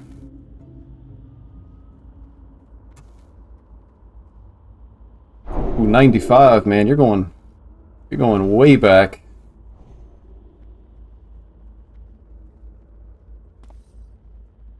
It's just this area, man. The area's foggy because it's so evil around here.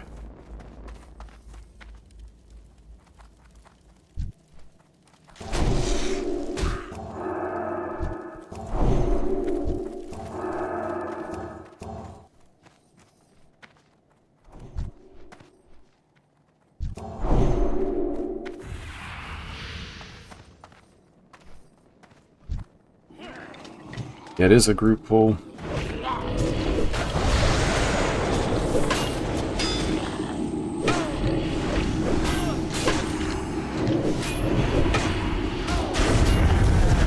I need to kill these other guys first. I got disarmed. Come on, man. Can I have my weapon back?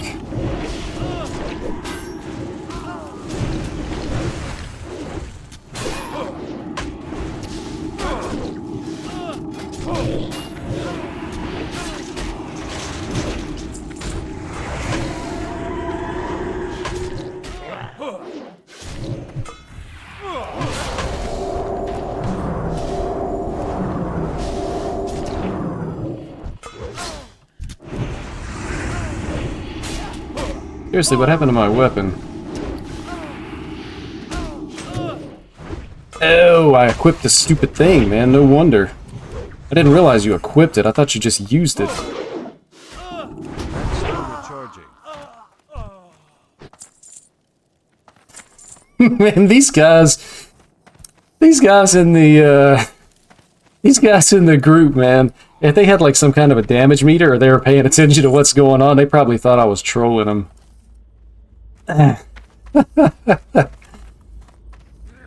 Oh, man. Well, the good news is we got all that on video. Me with like a massive confused look on my face.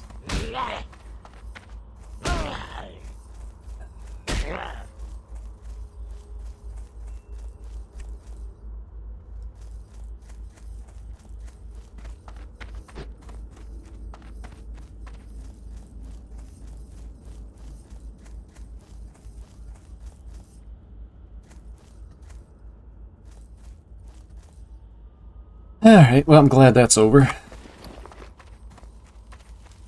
Yeah, see, look, it says use. I didn't know you had to actually equip it to be able to use it. Light be with you. And I'm not sure anybody even used it. I think we just killed the boss anyway. Try to get the right thing. Light bless you. Perfect. So this is actually... I did a little more research, and this is like one of the only helmets that you can get at this level. So it was either like this or just have nothing. This is certainly better than nothing.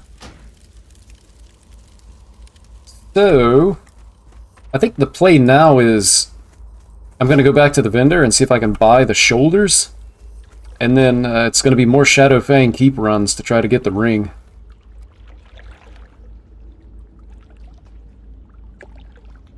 And then stockade runs to be able to get the jimmied handcuffs for the bracers.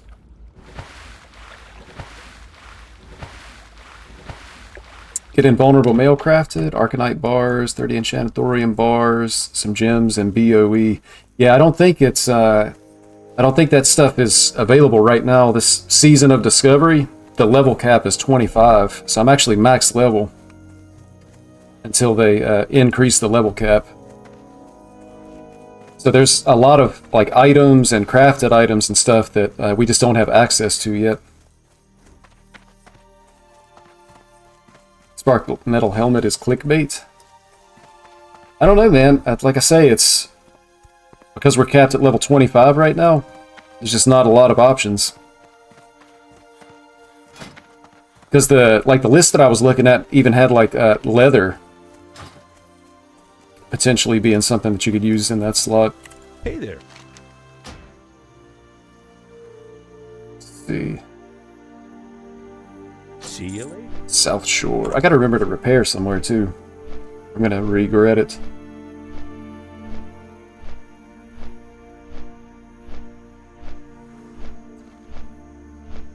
So I know somebody said that the Grizzlies are playing right now. How's Ja looking in his first game back? It's like his first game of the season, man. I'm sure he's been like practicing and stuff, but I would assume that he's going to be a little bit rusty first game or two.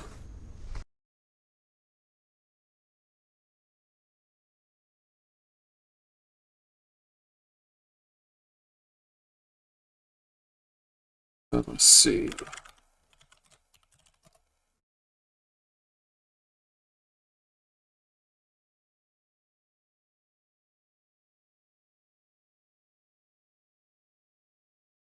See if I can pull it up. Oh gosh, the Grizzlies are getting destroyed.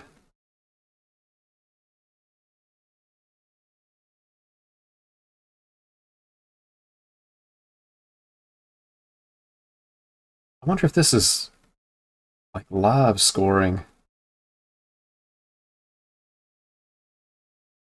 It's like on a delay.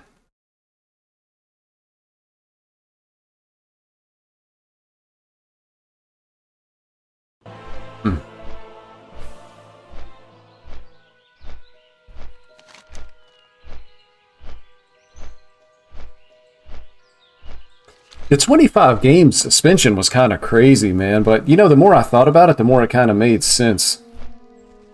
Because the NBA went to great lengths to try to change their image. Like, do you remember when Gilbert, I think it was Gilbert Arenas played for the Washington Bullets, and he had like guns in the locker room or something. He brought guns with him into the locker room, and like it made it into the news somehow. And then next thing you know, they changed the Washington Bullets into the Washington Wizards, and the NBA tried to revamp their image. So I guess they feel like they can't have one of their star players out flashing guns. Like, even though nobody gets hurt, it's for them, it's kind of like it hurts the branding and the image, which potentially hurts their money. So I think that's why they did what they did. Like, they're trying to drop the hammer to make sure, because if you just don't do anything, then it's kind of like other people might start doing the same thing. So they're basically, they made an example out of him to everybody else in the league, was kind of the way that I took it.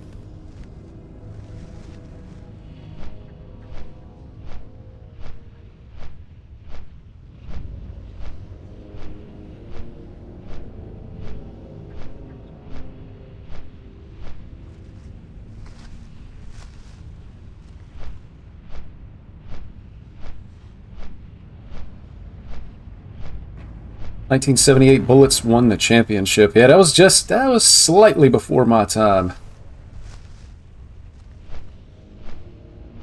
I'm kind of surprised to see that the Bullets won a championship in that time frame, though. Like, when I think about the 70s and the 80s, certainly the 80s, I think about the Celtics. Maybe the 70s were before they really got good. Because I think Larry Bird and Magic Johnson, what year was it they played for the national title in college? That was like, was it 79, 77? Something like that? Because when they came in, and I actually don't know, were like the Celtics-Lakers already a big rivalry, or did it kind of start with Bird and Magic? If he does it again, probably a whole season. Yeah, man, I mean, who knows? I mean, it's one of those things where, again, he's not hurting anybody. It's just like it's the brand. Like the NBA's just not going to put up with it. But also, I think when you do that kind of thing, you can potentially invite some bad things to happen to you.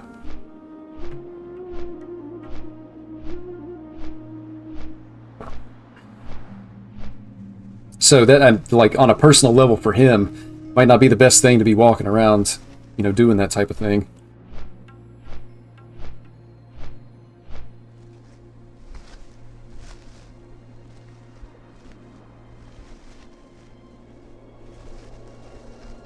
Hockey tickets cost more than NBA tickets?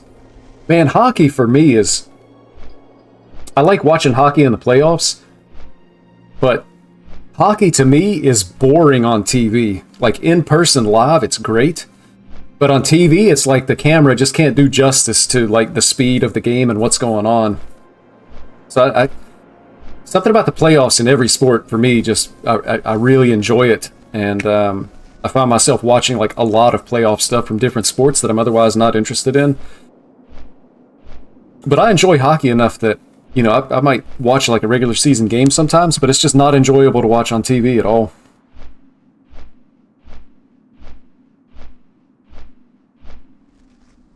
And I think some of those franchises are maybe a little bit unrealistic with their ticket prices too.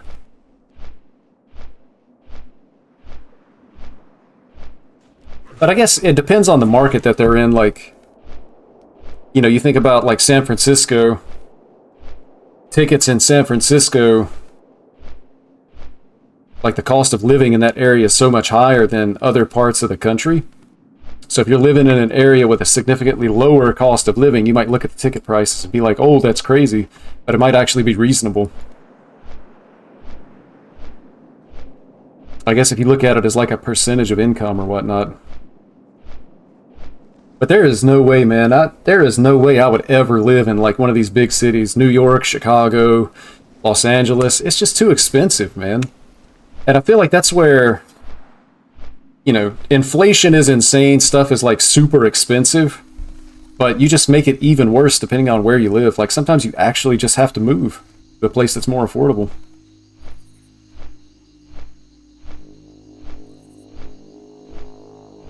Steph Curry wanted to quit 3 years ago. He's washed. Nah, you're crazy, man. You're off the deep end if you think Curry's washed.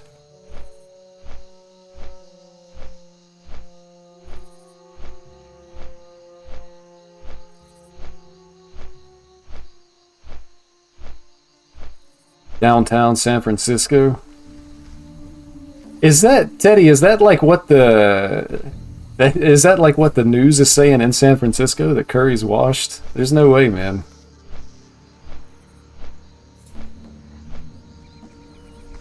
Warriors play on my street.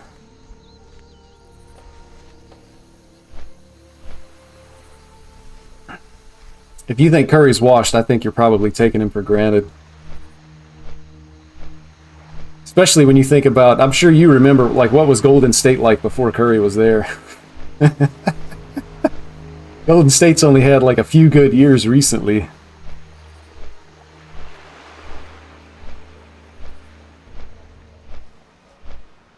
Yeah, now Klay, I do think, unfortunately for him, I do think Klay Thompson might actually be washed. Maybe he can get it together, but he's not playing well at all this season. But I'm sure, like, when it comes to Curry, like with his age and everything, you have to know at some point, you know, I can't go on forever. And I'm sure, just like what I was talking about earlier, how I can tell I don't have the energy that I used to, you know, those guys after the game, they're probably like, man, I'm getting too old for this. But I think they just love it so much, and it's such a part of who they are. They, you know, they always want to keep going, but Father Time will get you, guaranteed.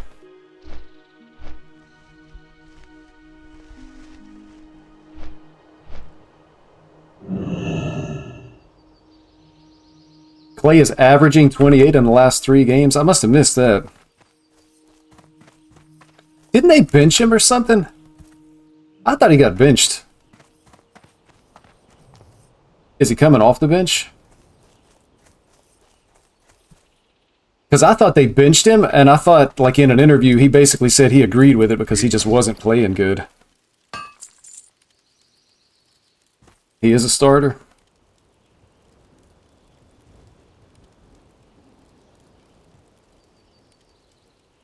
For the Alliance. All right, let's see.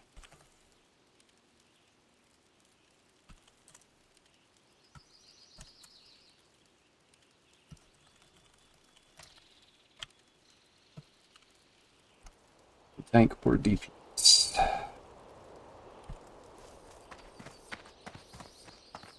All right. One more time to see if I'm looking. For you. Negative. Have a good one. Just gonna start heading for the instance. I'll be shocked if I can't get a group reasonably fast. Build a group if I have to myself.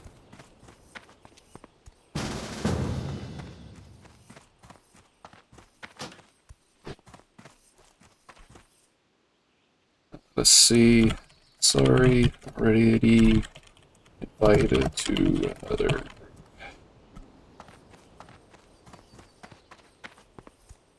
Looks like I'm going to be tanking. I wonder if I can actually do this while I'm running. Need to make sure I get... Can't do that while moving. Need to get this. Then I'll go ahead and turn on Righteous Fury.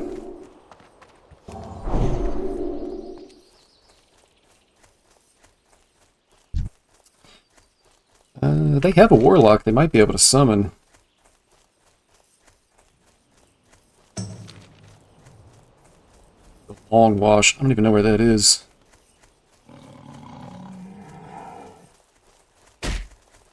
Free! Leave me alone. I just want to run.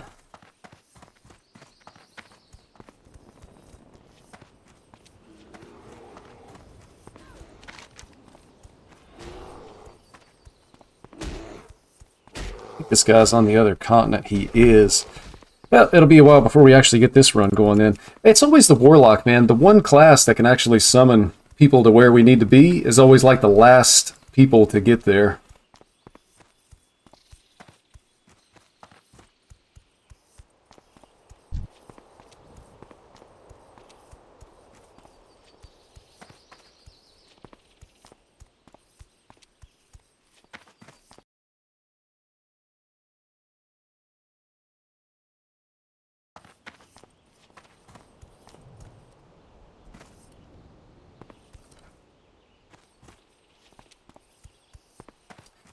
I saw, I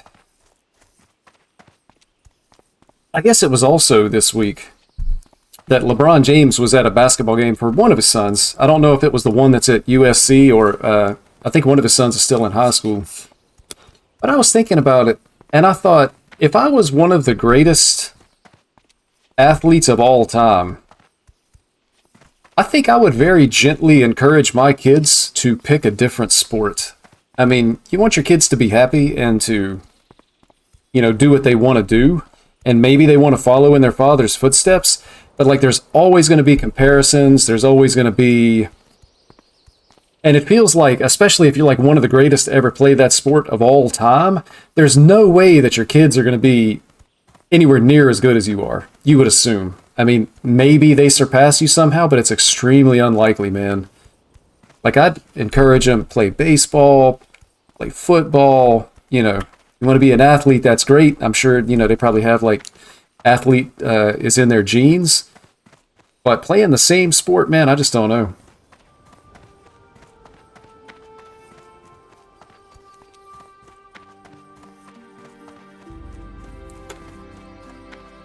But I like LeBron's sons are playing basketball, and I think Tiger Woods has a son that's playing golf.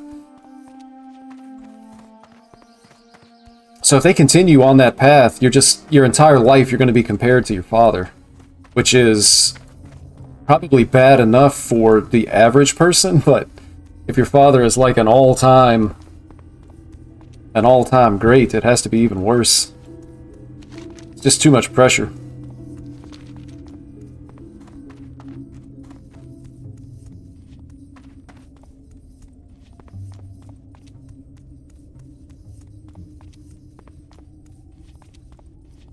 His oldest son's name is LeBron James Jr. Well, at least he's not as bad as George Foreman, man. I think George Foreman had like 6 or 8 kids that he named George.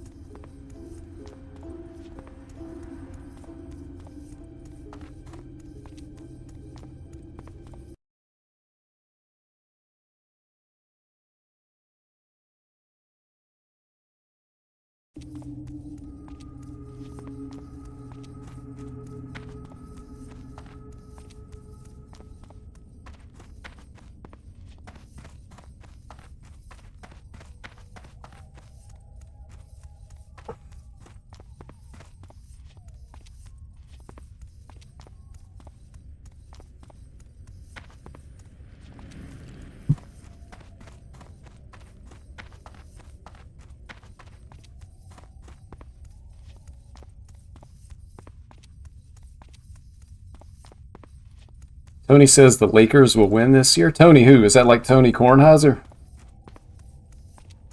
That's another show I like to watch is, pardon the interruption, Wilbon and Kornheiser.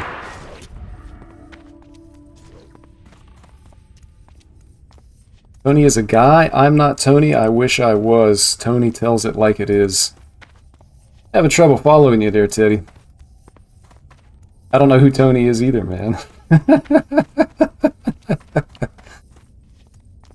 I'm not totally sure what's going on here. Oh, Tony is a Lakers show from Arizona. Yeah, I wouldn't know anything about that, man. I'm nowhere close to Arizona. I thought you were talking about Tony Kornheiser. Or like one of these national guys.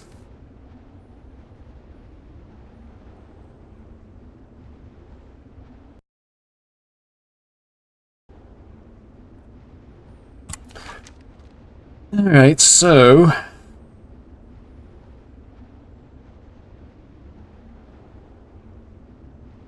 at least we're all on the same continent.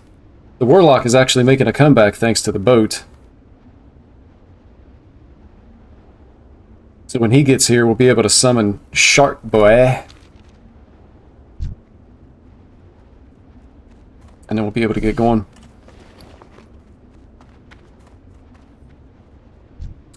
I think...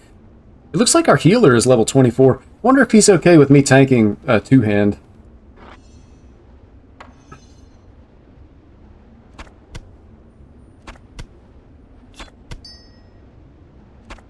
I got an iridescent pearl. I think these actually sell pretty well on the auction house. People were farming these somehow. Like in the raid. In Black Fathom Deeps, they would go into a cleared instance and there were like clams. Somehow you could get clams and get these things, maybe? But I think it got fixed. Something like that.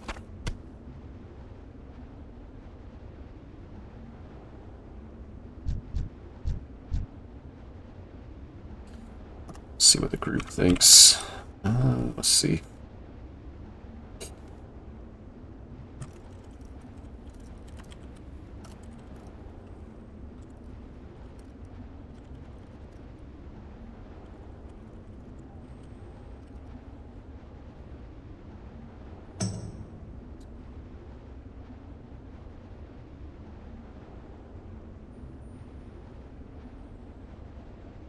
Stake my reputation on Tony? Oh, baby. You sit just like Tony.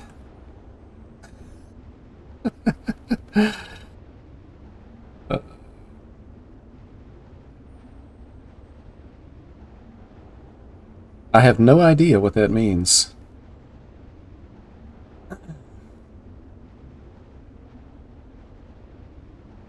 Probably fine two-handed. Doesn't know what it means. Whatever you want as long as it works.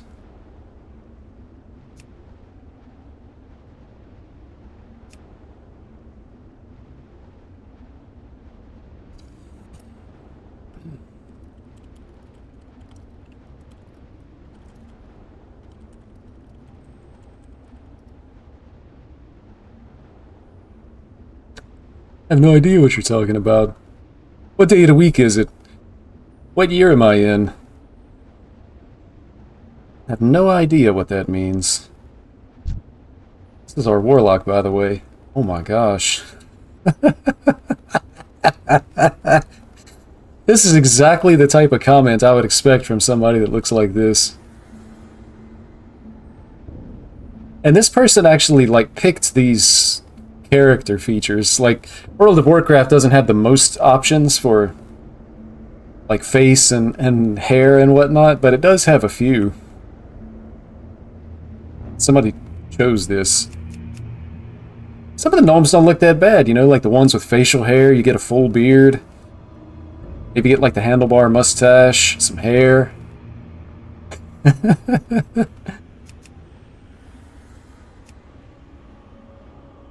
Alright. Need to leave this channel because it's just spamming my chat.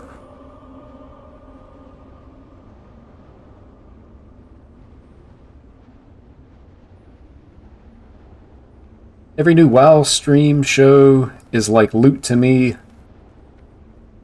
It's the year of our Super Bowl 57. Nice.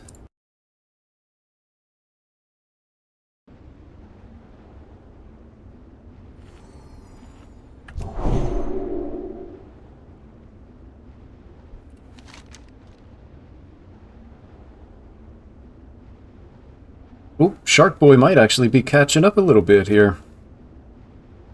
Alright, well, we'll be able to get started soon. So in here, what I really need is the ring. Hopefully the ring drops. And the good news is, I don't think anybody else would be rolling on it. It's a strength stamina ring. And I'm really the only strength class here, so unless somebody just wants it for the stamina, it should be just me rolling on it. I hope.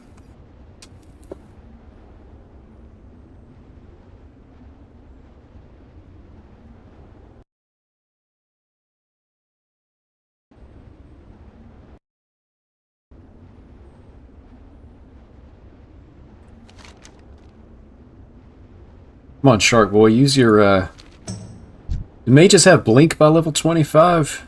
Maybe he can, like, blink to get here faster. Blink, blink, blink. Kitty cat. I'm gonna step away while we're waiting for these guys to get here. I need to actually find out if my cat had dinner or not. I will be right back.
Alright. Well, it's a good thing I did go and check. Because my cat actually did not have dinner. And my cat also has, we had to take her to the vet. She's got bladder stones. And apparently, like, quite a few of them. So, there's a special kind of food that you can get with a prescription from the vet. And there's like 2 different kinds of bladder stones. One of the kinds can be dissolved if you eat the right kind of food. And then the other kind requires surgery, like to actually remove them. So hopefully this cat food is going to work on the cat to be able to dissolve those bladder stones. But anyway, she almost missed her last meal of the day. A little bit of confusion about whether or not she had eaten. But it's really important. I mean, food is important anyway, but especially right now, just making sure she gets whatever's in that food.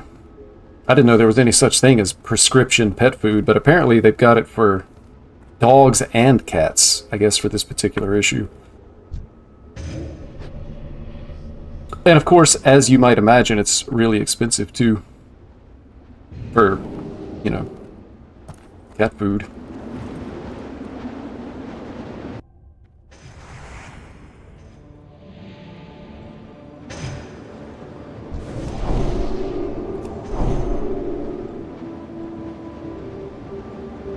These guys zone in.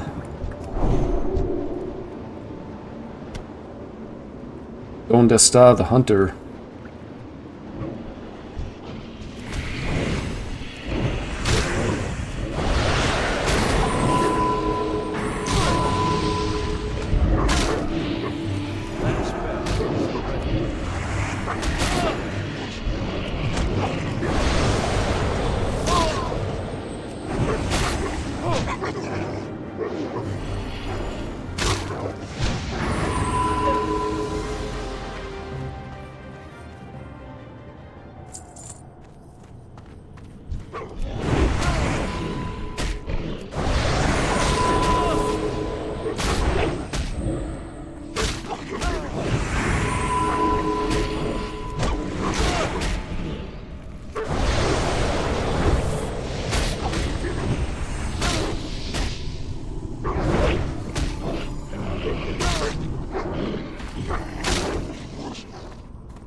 And I'm still not... I felt like I would be taking more damage and would need more healing.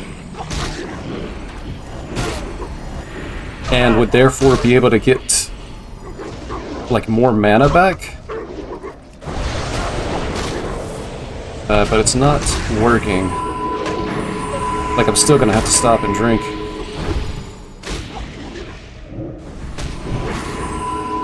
Yeah, the hunter's offline.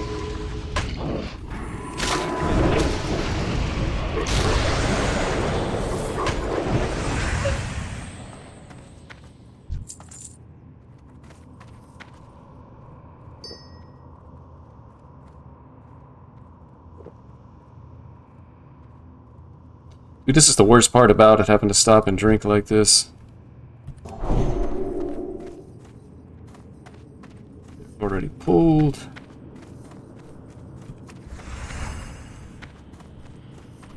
I'm out of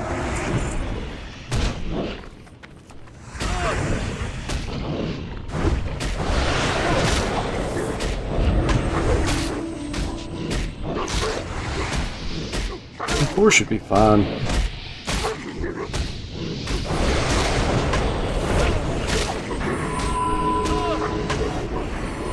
Oh yeah, heal me, man. Give me that mana back.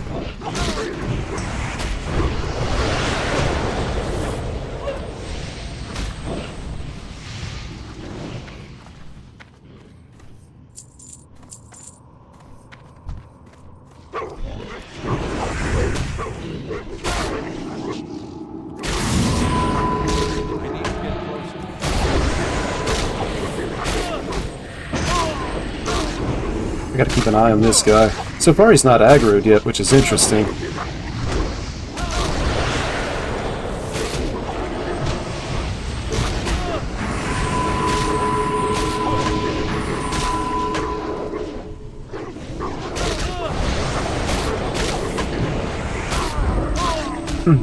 Oh, he did get somebody. And it's somebody that doesn't want strength. I like it.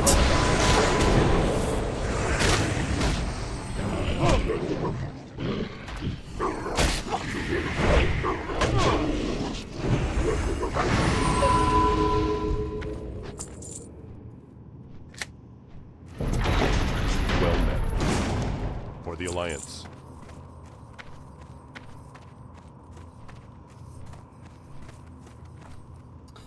So which, let's see. Trying to remember which boss the ring drops off. I think it's one of the earlier bosses.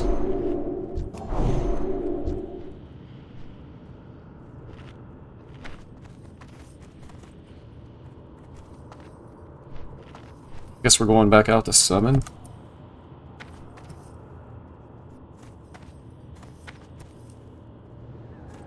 We could have done it with 4 people. Probably any time that we're going to gain by having another DPS, we're losing by having to go outside and summon them.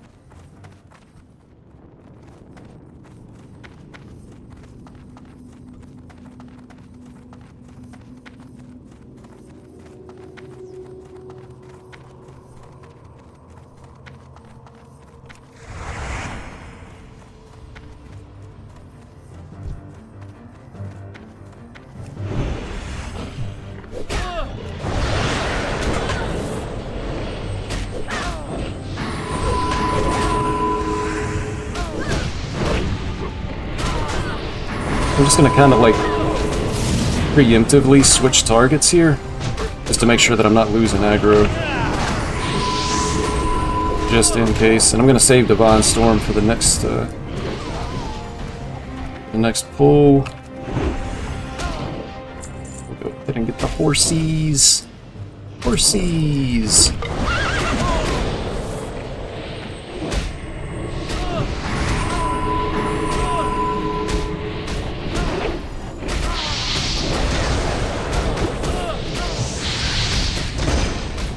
Can't tell, it looks like they're all still hitting me.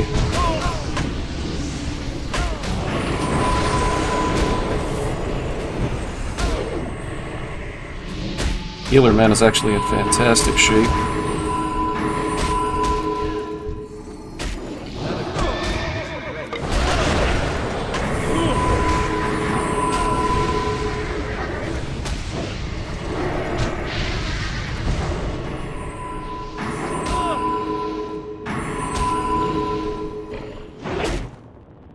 Dude, all our damage is, like, spell-based, because the rogue's not here yet, so it's just me, like, trying to solo this thing.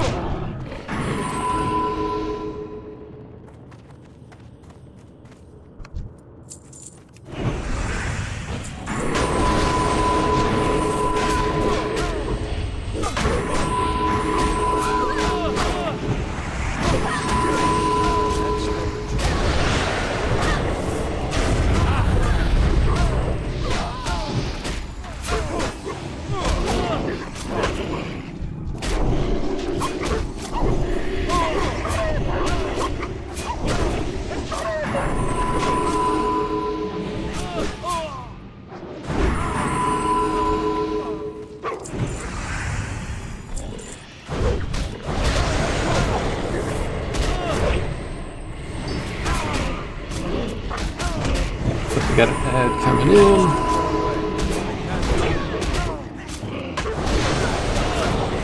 Desperately scooped.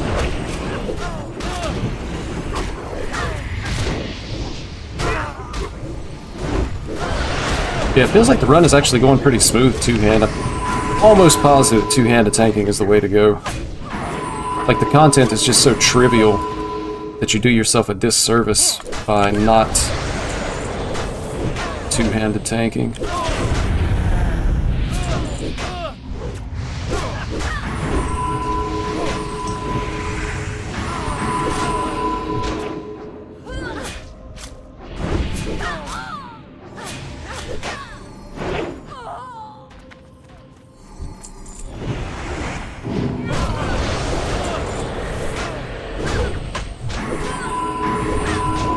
Now this next room can be an issue because, yeah, this guy's eating all my mana too.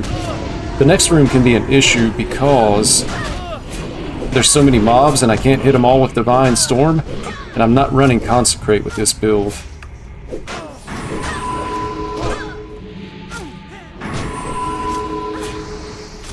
I'm just going to not use skills and try to recharge mana to avoid drinking.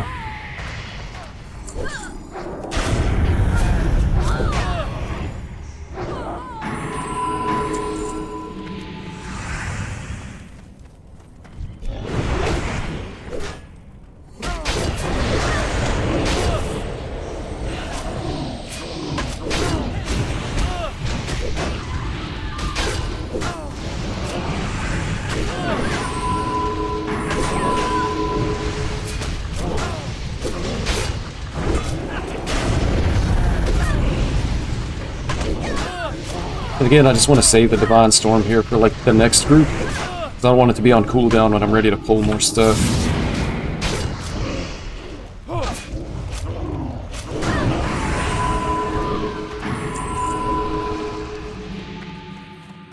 I can't.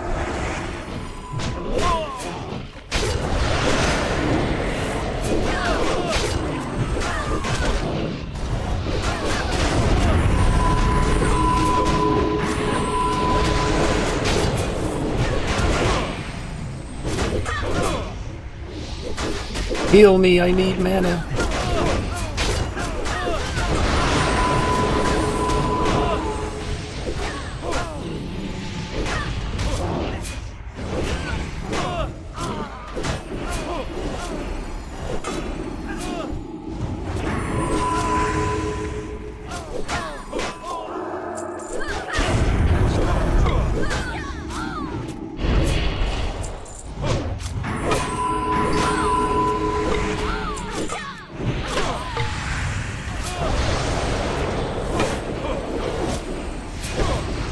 Man, I just wish there were more buttons to press. Again, I guess that's a problem that fixes itself as the level cap goes up. There's just not enough buttons to press. I think this guy drops the ring. Apparently he does not drop the ring, at least not this run. It's unfortunate. The only thing I was coming in here for was for the ring. I've actually never seen it drop.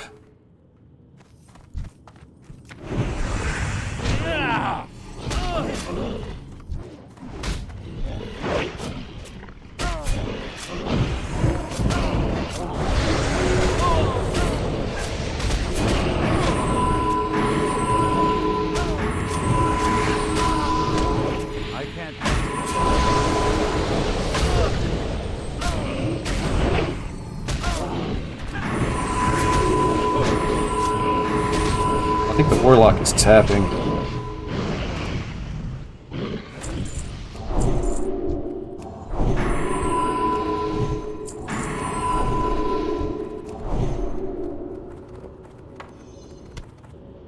Take a quick drink.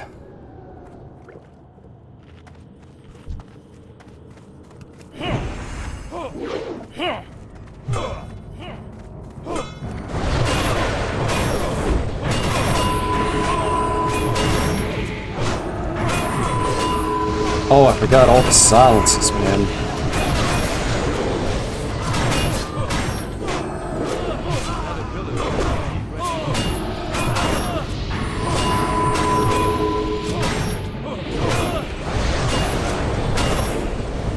I gotta be careful that they're gonna pull this guy, too. Whee! The good news is Divine Storm is like a physical skill, and I guess it does physical damage as well. So even silenced, I can still use it.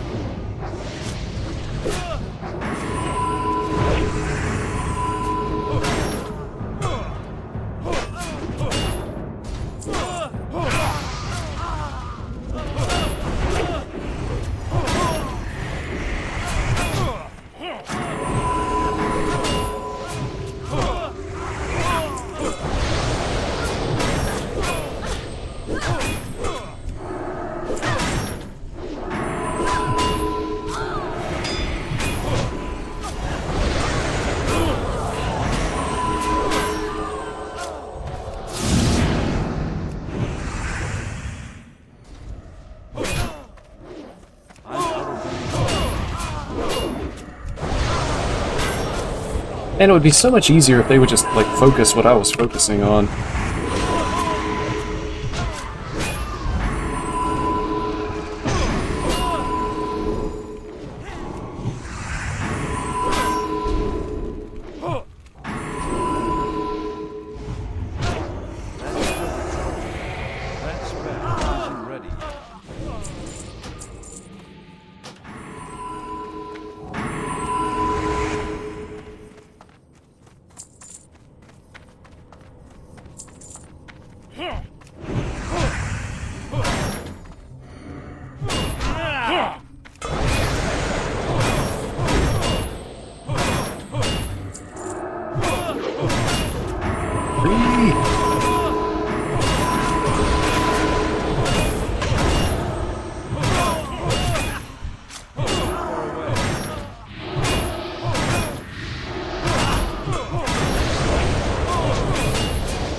And the silence is so annoying when you just can't do anything. Like, I'm already complaining about not enough buttons to press, and then I get silenced, and the only thing I can do is Divine Storm and auto attack.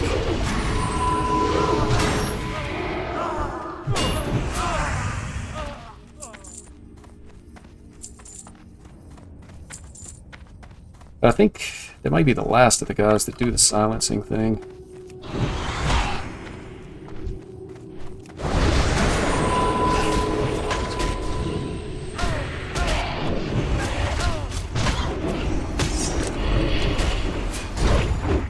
Disarmed, so now I can't even Divine Storm. Look, I got a skull on this one, they kill the other one first. Like, you actually just can't make this stuff up.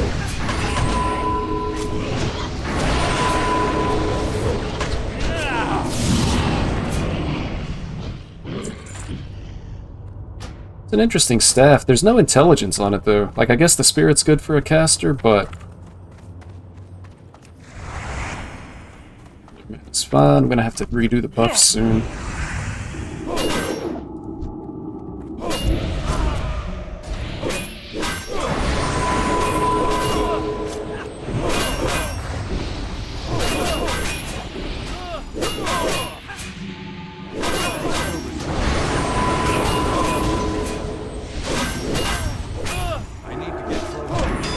And melee range on the taunt is interesting as well.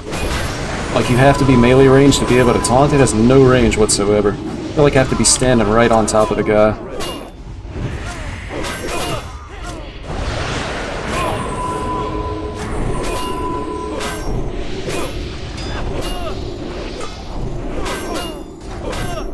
Overall, the two-handed tanking is working out better than the one-handed. I do have more mana because of taking more damage. And then also, running Retribution Aura instead of the Devotion Aura is a lot better as well. It gives me an additional way to be able to generate AoE threat.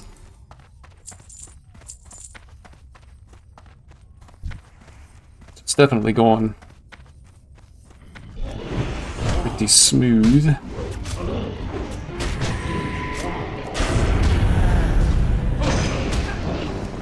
This guy undead? He has to be, right? Oh no, I forgot I'm actually spec'd for Exorcism. I thought I was spec Divine Shield, but I forgot I'm two-handed tanking.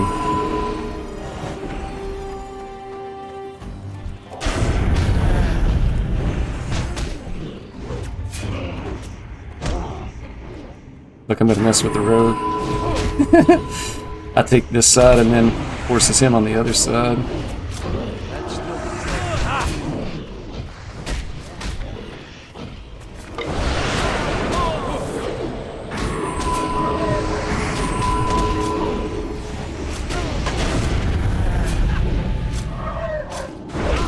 That man.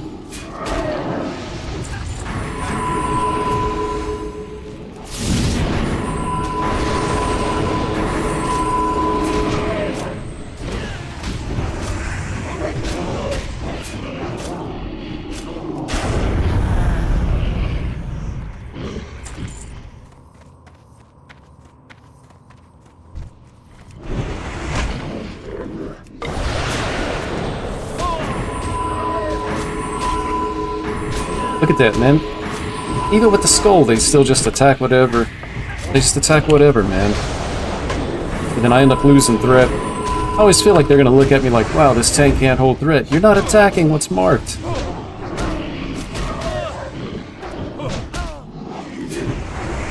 Again, I'm just gonna save the Divine Storm, regen a little mana.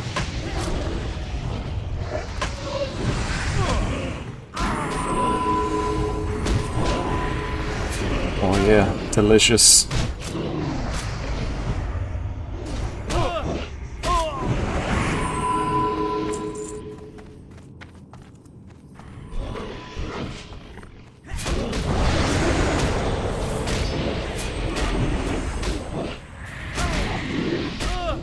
So as long as these guys are attacking me, I'm continuing to build threat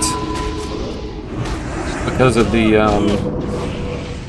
because of the retribution aura.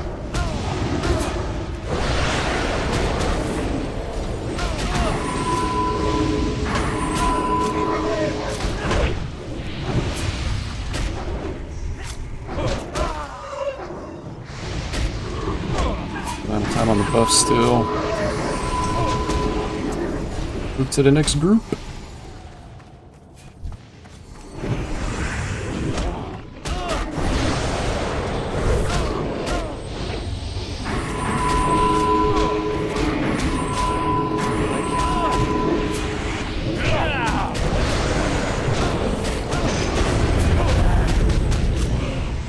Yeah, I keep forgetting that I'm actually spec to use Exorcism.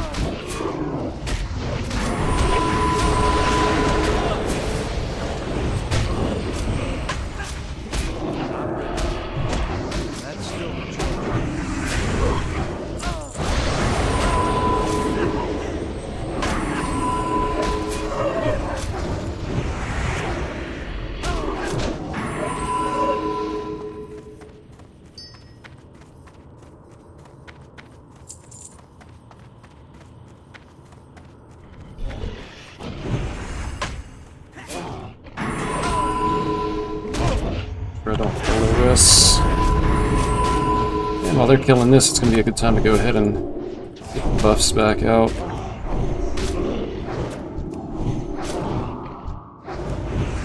I need to buff the mage. I can't cast that yet.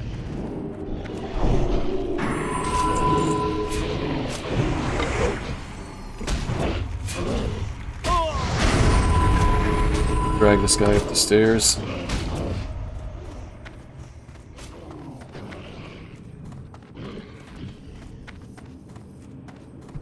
And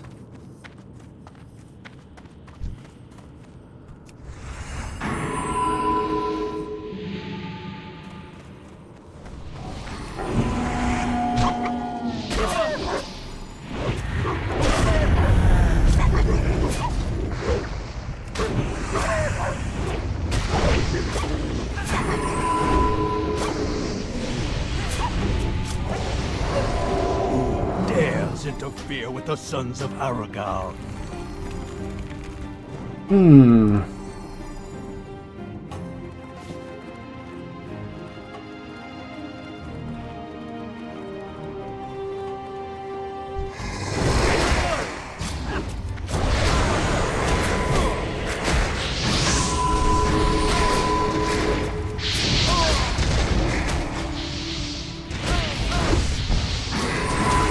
come on, boys.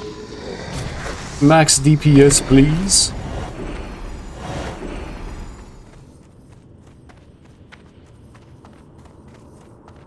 Well, we're almost done with this run, but no ring, man. I'm gonna have to do it at least one more time.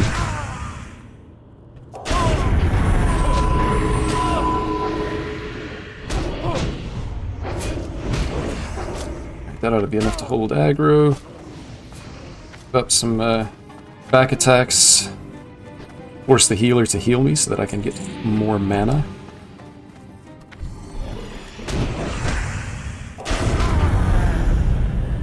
Healer mana has actually been really good here as well. I guess that's to be expected. They're level 24. We're basically all over leveled for this instance anyway.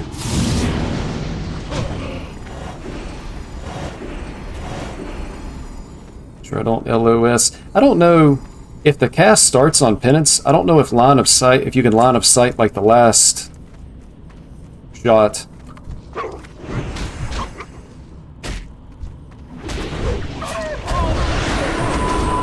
Or even the second shot. Like if I step around the corner, is it still gonna go through and give me the healing?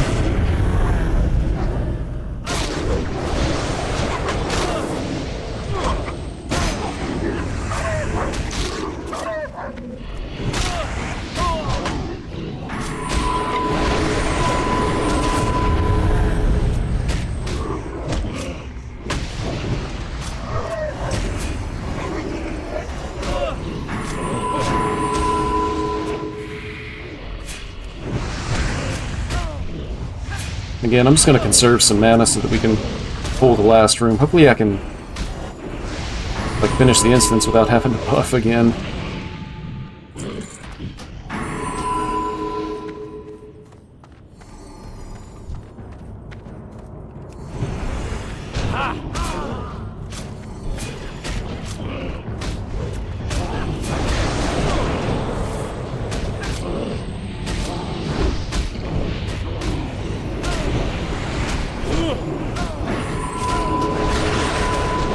Which it looks like we will. Well, 1 minute. I probably need to rebuff.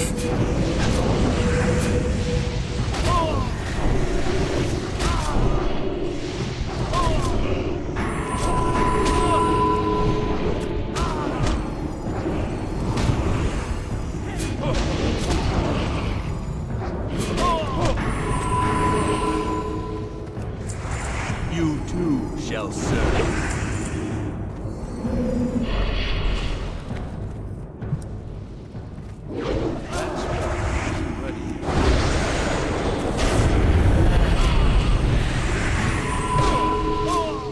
Dude, man, if both of these hit at the same time, that's going to be like a big spike of damage.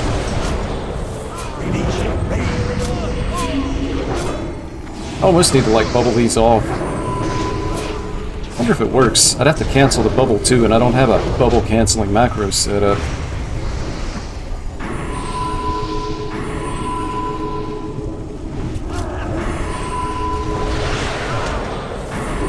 Guess it doesn't matter.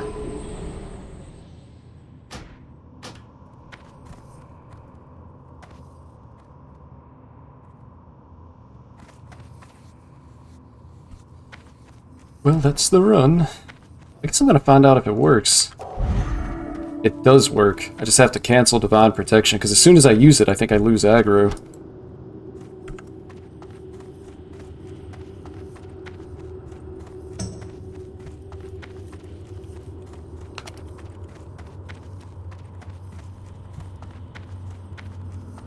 See if we can just go ahead and get another run here.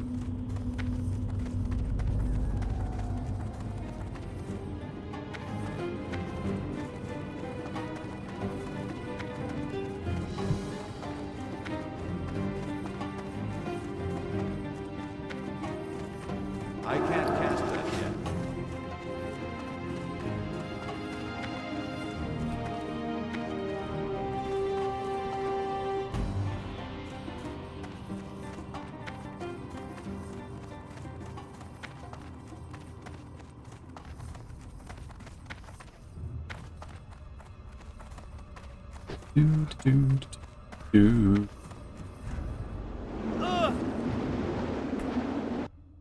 Alright, come on, ring.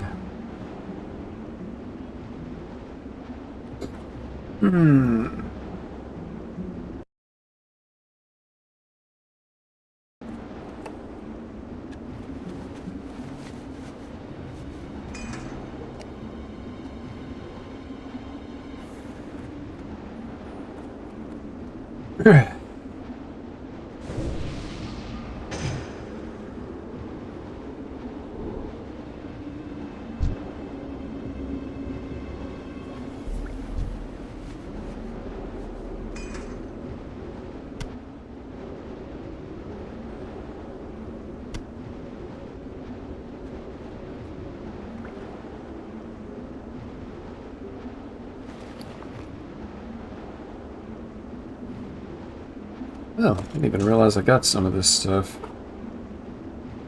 3 shadow gems, 2 moss agates. Got the wand. Let's get rid of some of this stuff. Big space.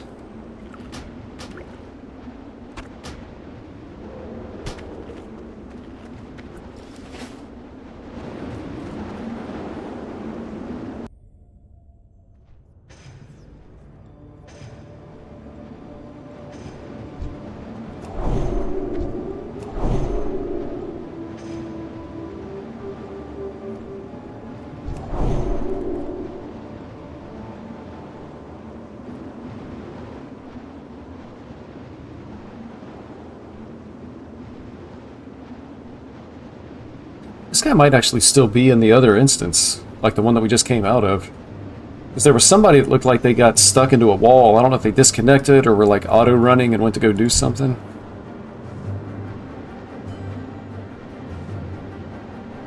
He's in Shadowfang, keep taking damage. I bet he dropped off in the wrong place and pulled aggro. If you die in here, man, it is a long run, because I think you're running from, like, South Shore or something. I need to get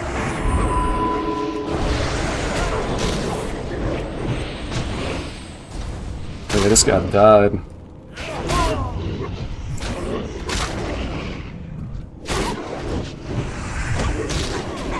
He's gonna have to run forever, dude.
What do you mean clank?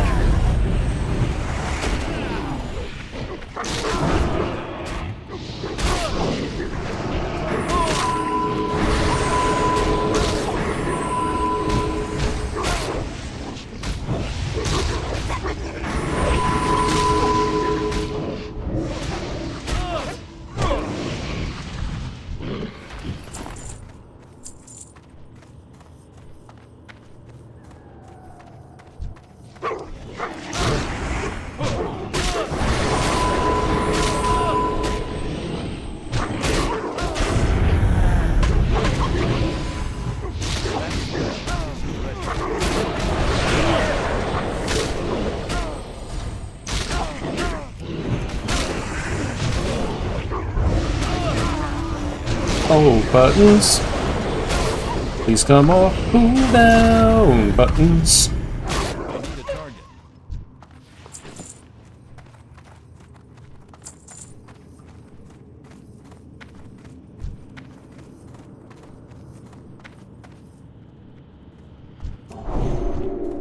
I think this guy's just dead. Nobody even realizes that he's not here. It's not like we're really even missing any DPS as far as anybody can tell. I think he spent a lot of his time anyway.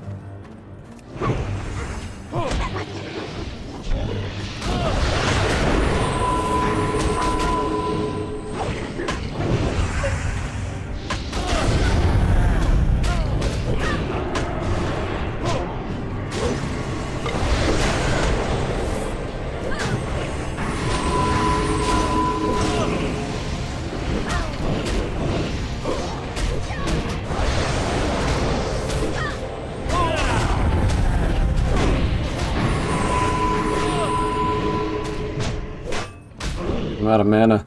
Some of these things steal mana. It's like the saddest story ever told. Also, somehow I don't know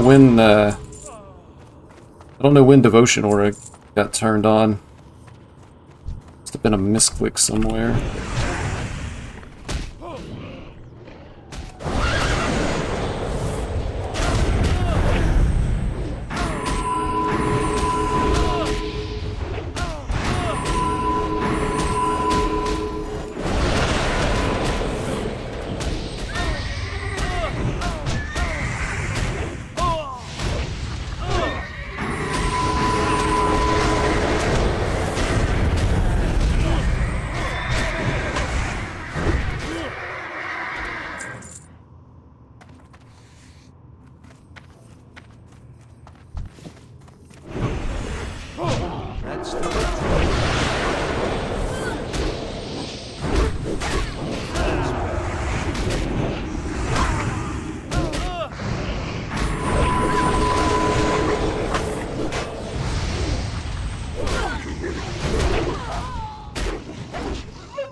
And I'm getting ready to go in where those mana thieves are, too.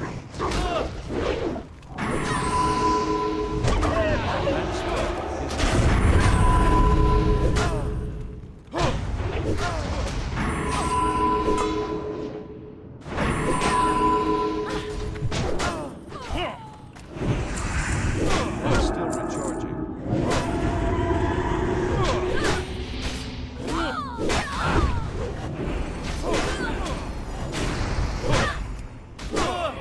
Dude, like, we're obviously attacking this one. Why are you gonna start shooting this guy?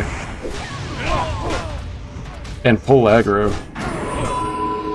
Like, it doesn't make sense. Everybody else is targeting something else.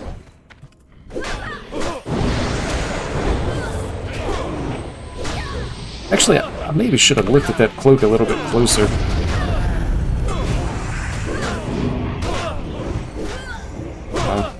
Nah, it's not good enough. No mana, man. Saddest story ever told.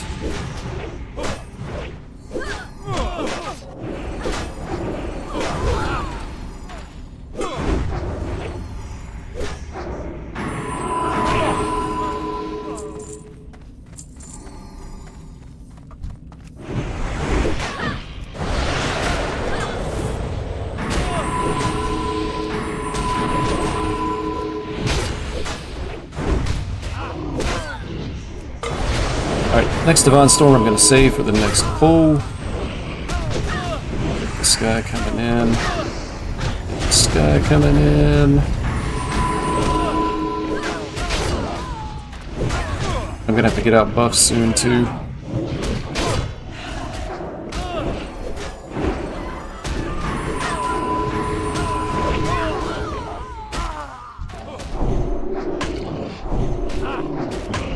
Oh look, he's finally back alive. Poor guy.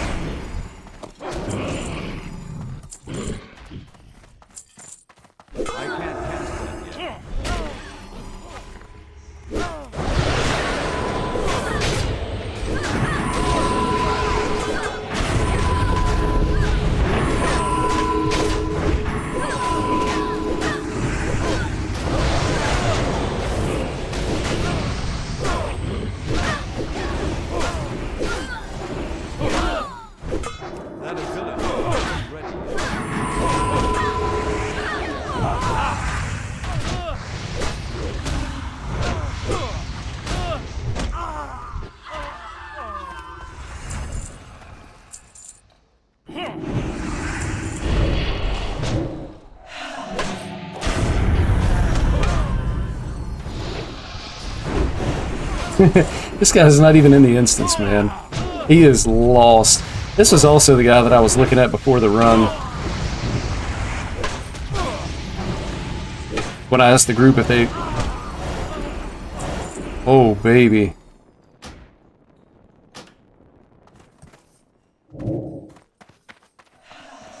Man, I hope nobody else rolls on it. Nice.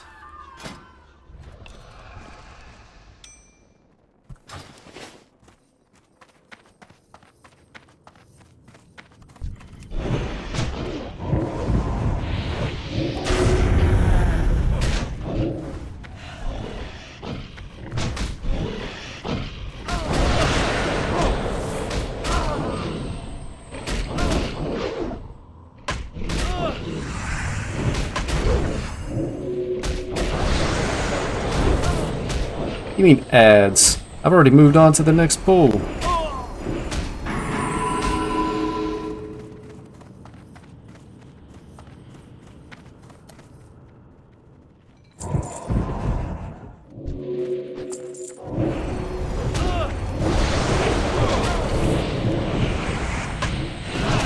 This guy must have pulled from somewhere when he was on his way in.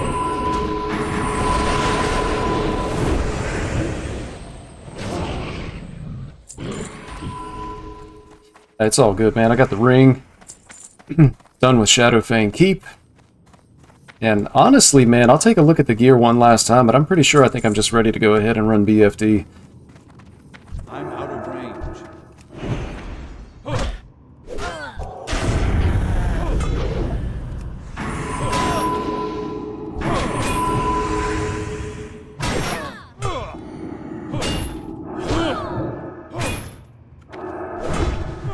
Can't do that while silenced. Well, keepers. Where in the world is everybody else, man? Can we get some damages up here?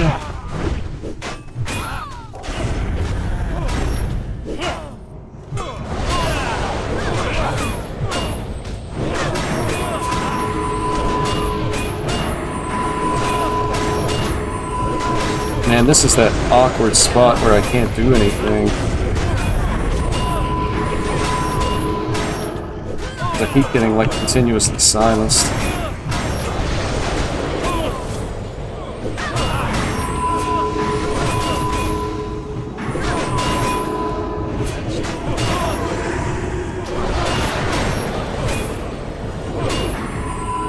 Already don't have buttons to press, and the buttons I do have get silenced.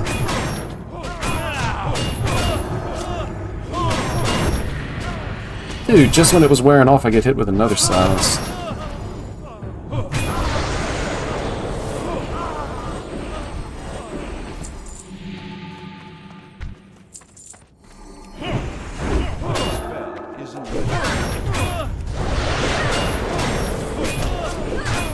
Make sure I get some aggro on the boss. Rogue is going in on this guy.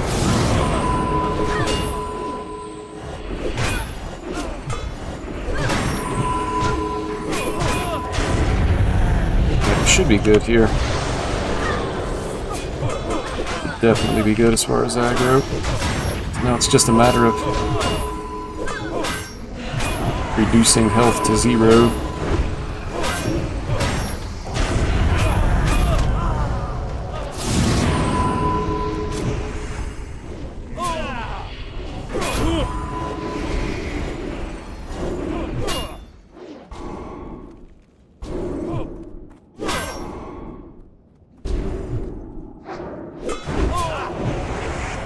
Interrupt. Nice.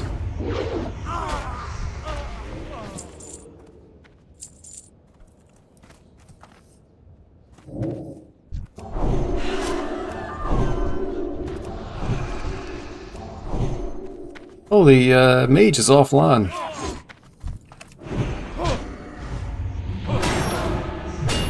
The silence, man, doing it to me every single time.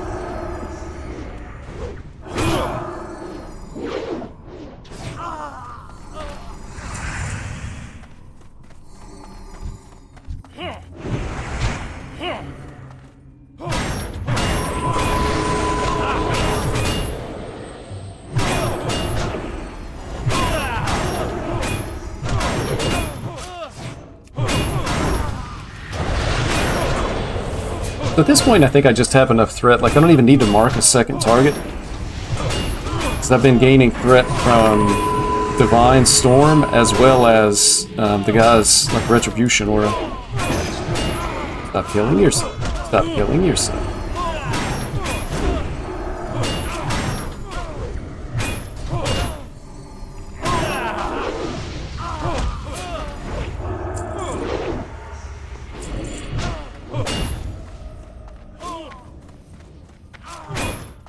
Sad thing about, or the saddest thing about the mage logging is that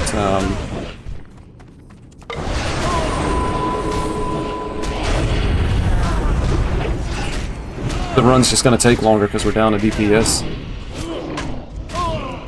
But I'm still on an emotional high from the... Oh, my unarmed skill is coming up. Still on an emotional high from the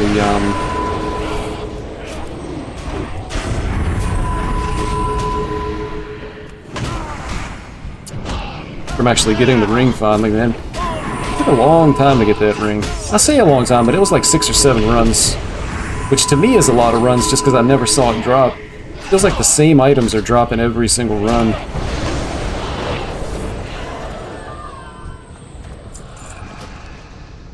There's the staff again. That's 2 runs in a row for that.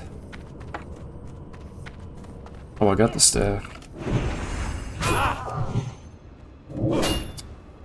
Man, if he wouldn't have resisted.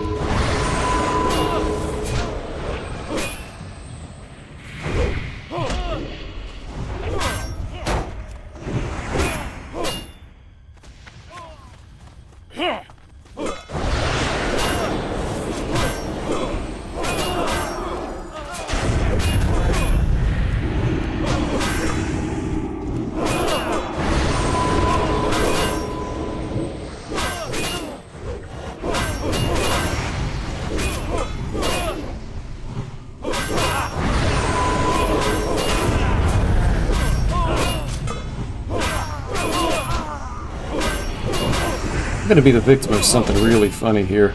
The thing is, it feels like these curses never actually land on anything relevant. Like, they don't actually hit, like, the two-handed mace that I'm using. At least I haven't noticed if they do.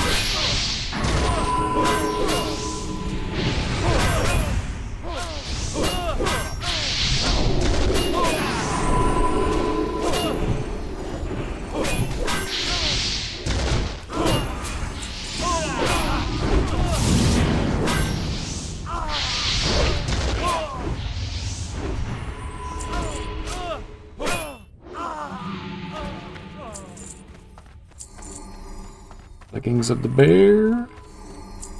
Level 18. They'll never sell on the auction house because by then people are going to have the Charleses of Westfall.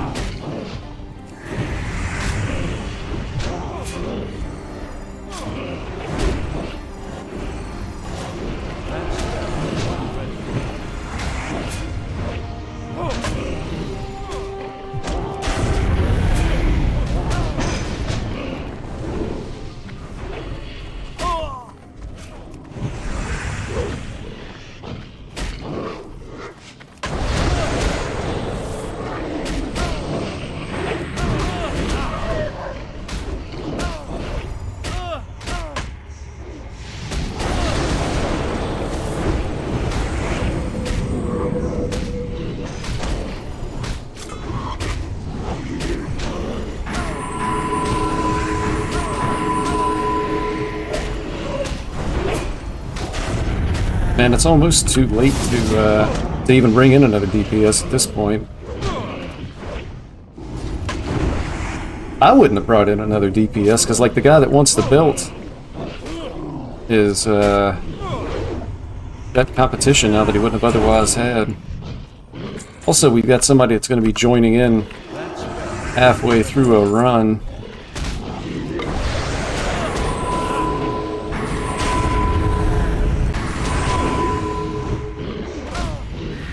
By the time the guy gets here, we'll be almost done.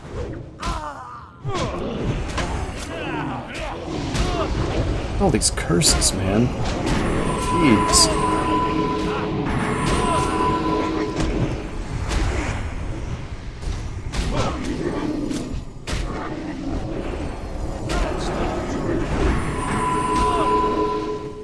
Alright.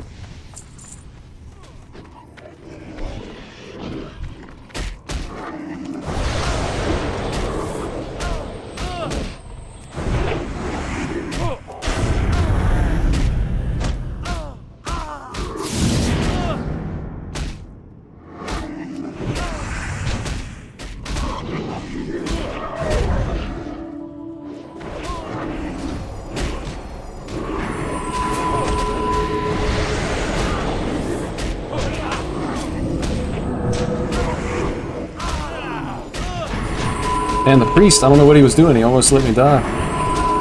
He used a cooldown.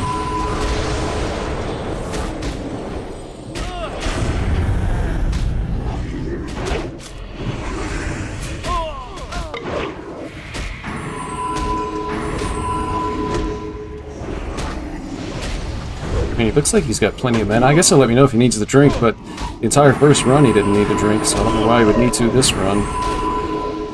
Although I guess down a DPS over time I'm taking more damage and he's having to heal more.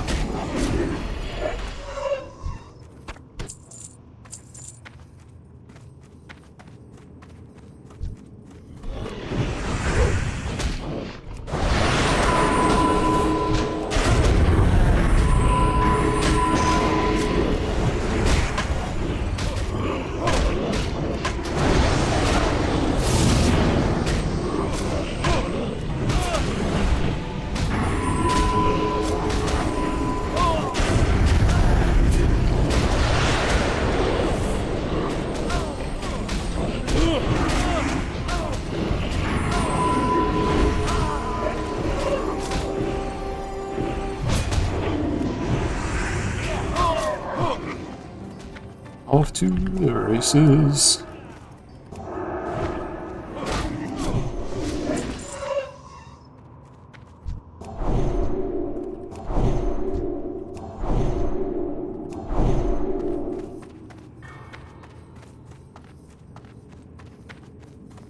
Why does Cryptic always go AFK when they're soulstone?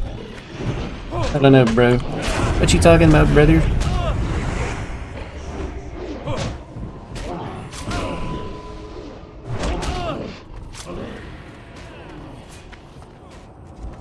I think there's one more Son of Aragol up here before the boss. As expected.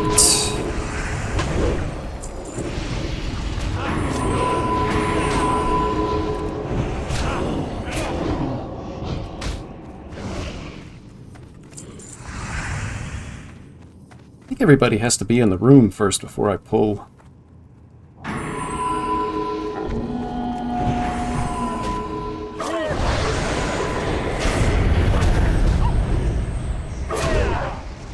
Doesn't the gate... Oh no, the gate doesn't close. I thought the gate closed and locked people out, but maybe that's like one of the newer versions of the instance. Who dares interfere with the sons of Aragal?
Looking for one melee content like this, man.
deserve.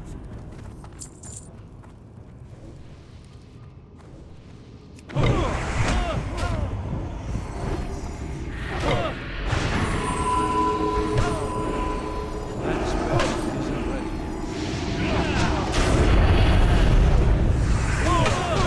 Release your rage.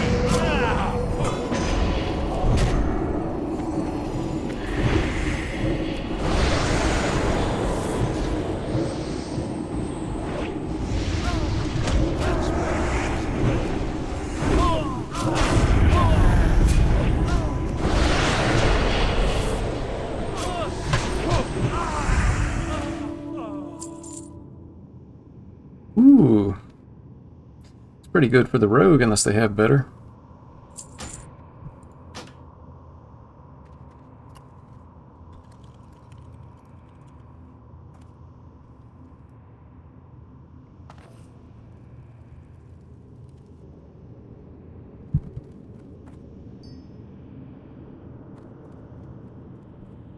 All right. So let's see where we're at. So I still want to get those elite shoulders. I guess I can get out and just run back to South Shore. Check the vendor again just to see that they're there. There's no way I'm going to want to buy them off the auction house because people are buying them out and listing them for just way more than they're worth. So maybe I get lucky on the vendor. If not, I don't think it's that big a deal to go into the raid with the shoulders that we have. Seems like that'd be fun.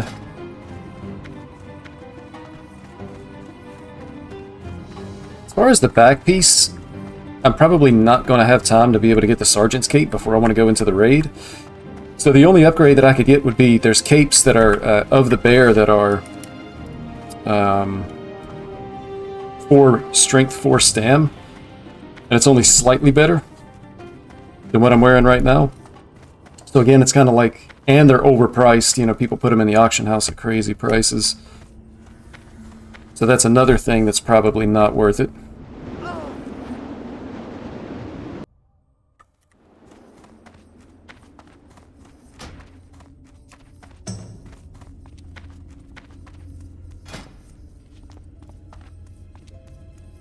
For the bracers, we know we can get the jimmied handcuffs from the stocks. Probably going to take quite a few runs of that because, unless I'm mistaken, I think those jimmied handcuffs are actually from a rare spawn. And I want to say I saw on average that it's like maybe 1 in 4. So you got a 1 in 4 chance for that mob to spawn. That's a pretty easy upgrade here. I think it ends up being like 5 stamina. Weapon, we're good. I even just went ahead and enchanted it. I think it's fine.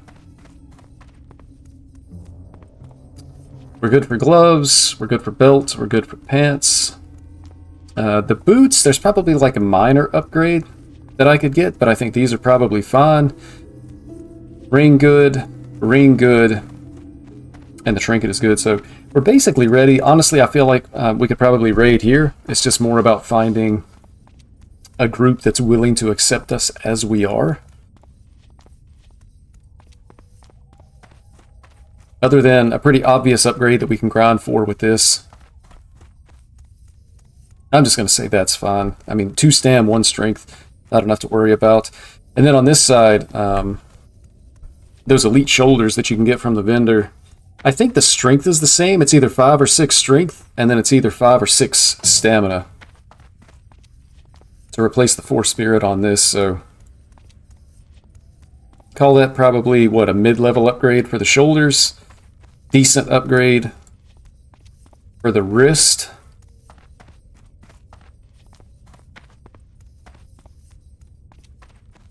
And everything else is fine.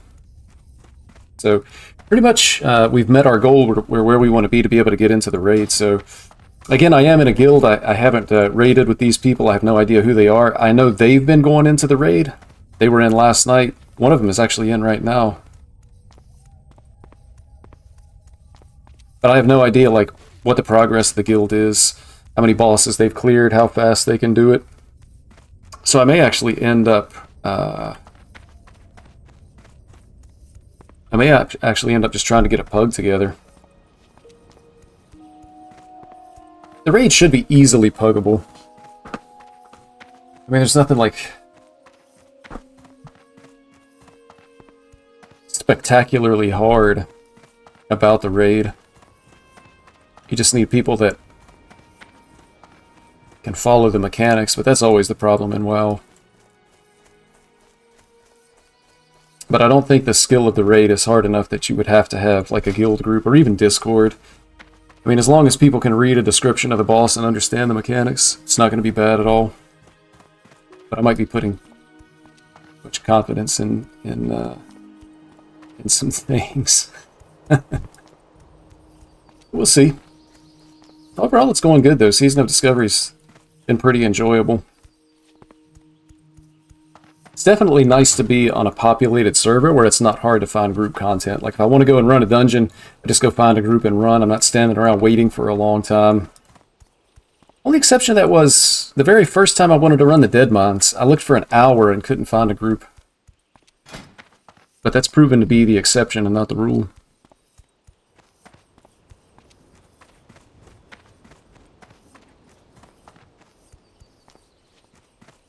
So pretty much at this point, I mean, I could still collect like the other 3 runes. Definitely want to run the raid and get some of the raid gear, if not, you know, every piece that I would be able to use. And then outside of that, like basically this character is going to be done for Phase 1 of Season of Discovery. Like I could still go and work on Rep for Silverwing Sentinels and the Azeroth Commerce. You know, don't really know if some of the future plans you're going to want to have like a higher reputation with this. I think one of the runes I need, I actually just buy for 2 gold. It's the Beacon of Light rune. Did I miss the road? Nope. But outside of the raid, there's not a whole lot left to do until they release Phase 2. So I definitely want to get into the raid, start getting some of that raid gear. Don't really want to do like any kind of questing or anything. I want to save those quests for when I'm going to need the quest to be able to level after Phase 2 releases. But outside of that, things are going pretty well for the Season of Discovery. It's been enjoyable. So it'll either be, you know, down to finish up this little bit of gear and then run the raid, and then maybe take a break and find something else to do. Maybe check out what's going on in Hearthstone. What are you looking for? Yeah, and again, it's just not here. So that... Soulbound. GUIs. Trash. The BOE, what is that? Yeah, see, level 18, like at this point, you're basically going to be getting Berrigan's Fist anyway, so I don't know if that'll sell, but we'll give it a chance. Stick that on the auction house. Voucher. That's a sell. I don't even know if you can auction a lockbox. Maybe I can get a rogue to open it. Be careful. Can I help you? See you later.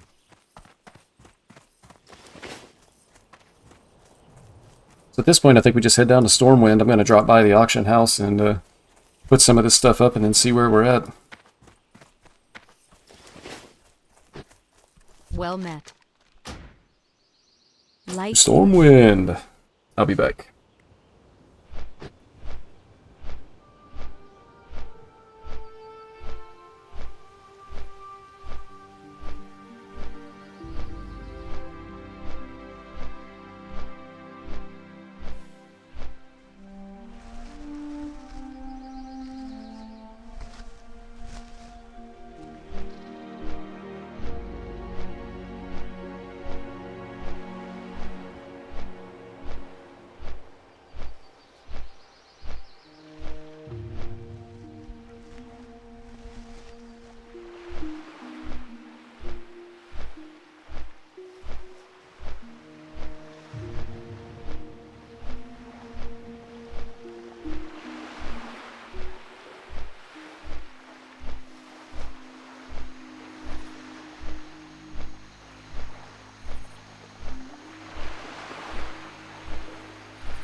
Let's see.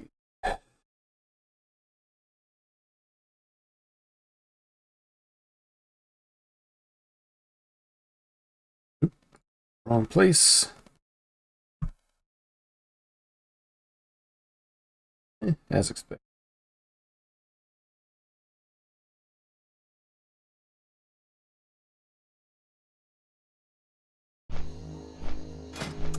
Yeah, so I think, honestly, man, I feel like the stuff that we have is good enough for the raid. Maddie dog.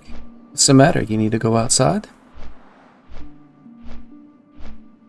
I think pretty much what we have is... Well, I forgot about the chest piece. There's other options that have like a lot more strength with a little bit less stamina. Could potentially run Wailing Caverns to get that chest piece. The crafted one I think is probably just way too expensive. Like it only has 1 strength and 1 stamina more than the Mutinous Breastplate. So it definitely wouldn't be worth it to spend a lot of gold on, but this is probably fine. People just see blue, and I think it's good. But everything else, I mean, it's pretty good. Only exception, I think, is probably just going to be the bracers. We can get those jimmied handcuffs from the stocks, and we're just going to be good to head into the raid from there. Other than some minor upgrades, you know, we're in pretty good shape.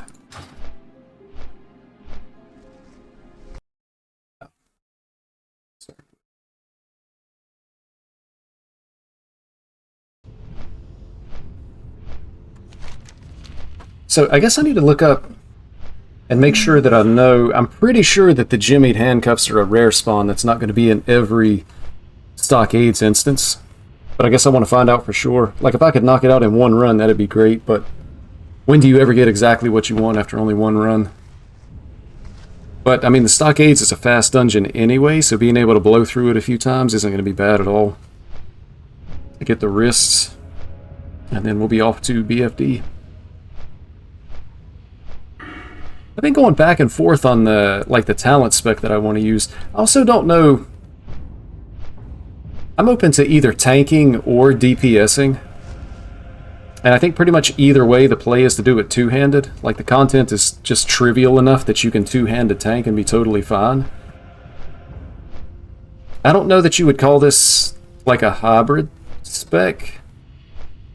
But I've been liking this particular build pretty well. I like the movement speed, but you could justify like not running the movement speed and getting a couple of extra percentage points in crit. But I just like movement speed. Speed kills, baby. But like the parry is good for tanking. 5% parry is going to be better than any of the blocking stuff because the shields are so puny. And if I had to go like one hand and shield, I mean, we've got stuff that's going to be good enough again for the raid. This has got to be one of the best shields that's available right now outside the raid. Could do better on the weapon, but I think they're all world drop BOEs that are like 100 gold on the auction house, so we're not really worried about that.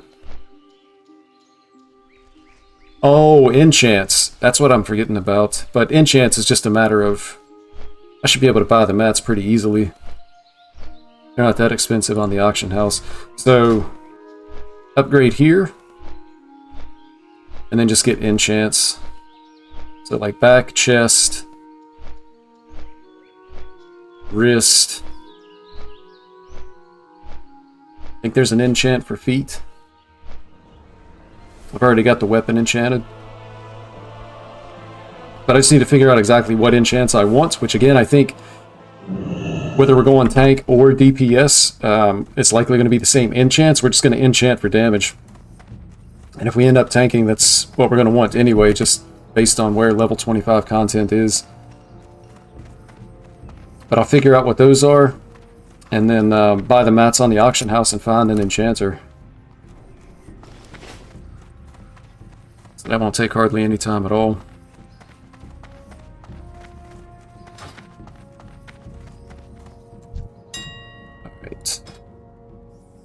Let's sell some stuff. No, I'm gonna go let Maddie out. I'll be right back.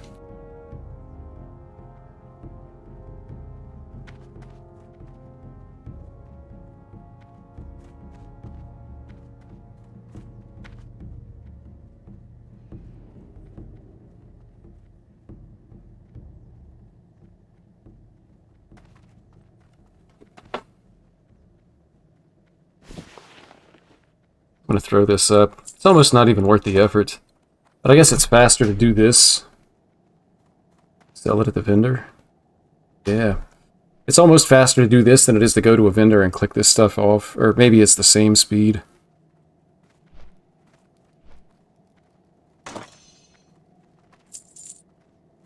Fishing pole. I don't know about the mace. It might sell. It's like level 18, which people are probably going to be getting Barragan's Fist. Although maybe the like two-handed warriors would want it. And this is just a sell. Get it out of here. Iridescent pearl. This is actually a nice find. Really random. I got it opening clams that had the tangy clam meat in it. Sell it. Sell it. Hang on to the herbs. I don't think... Yeah, you can't sell a lockbox.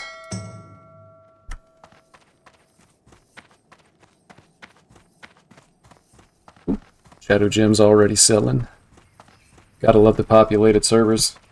But I think that's actually going to do it for the stream. Thank you so much for watching. I think should be rounding things out pretty quickly to be able to be pre-geared for BFD. And then we're just going to be looking into the raid and likely just basically finishing up this character for Season of Discovery Phase 1. And then we'll see what else we can get into.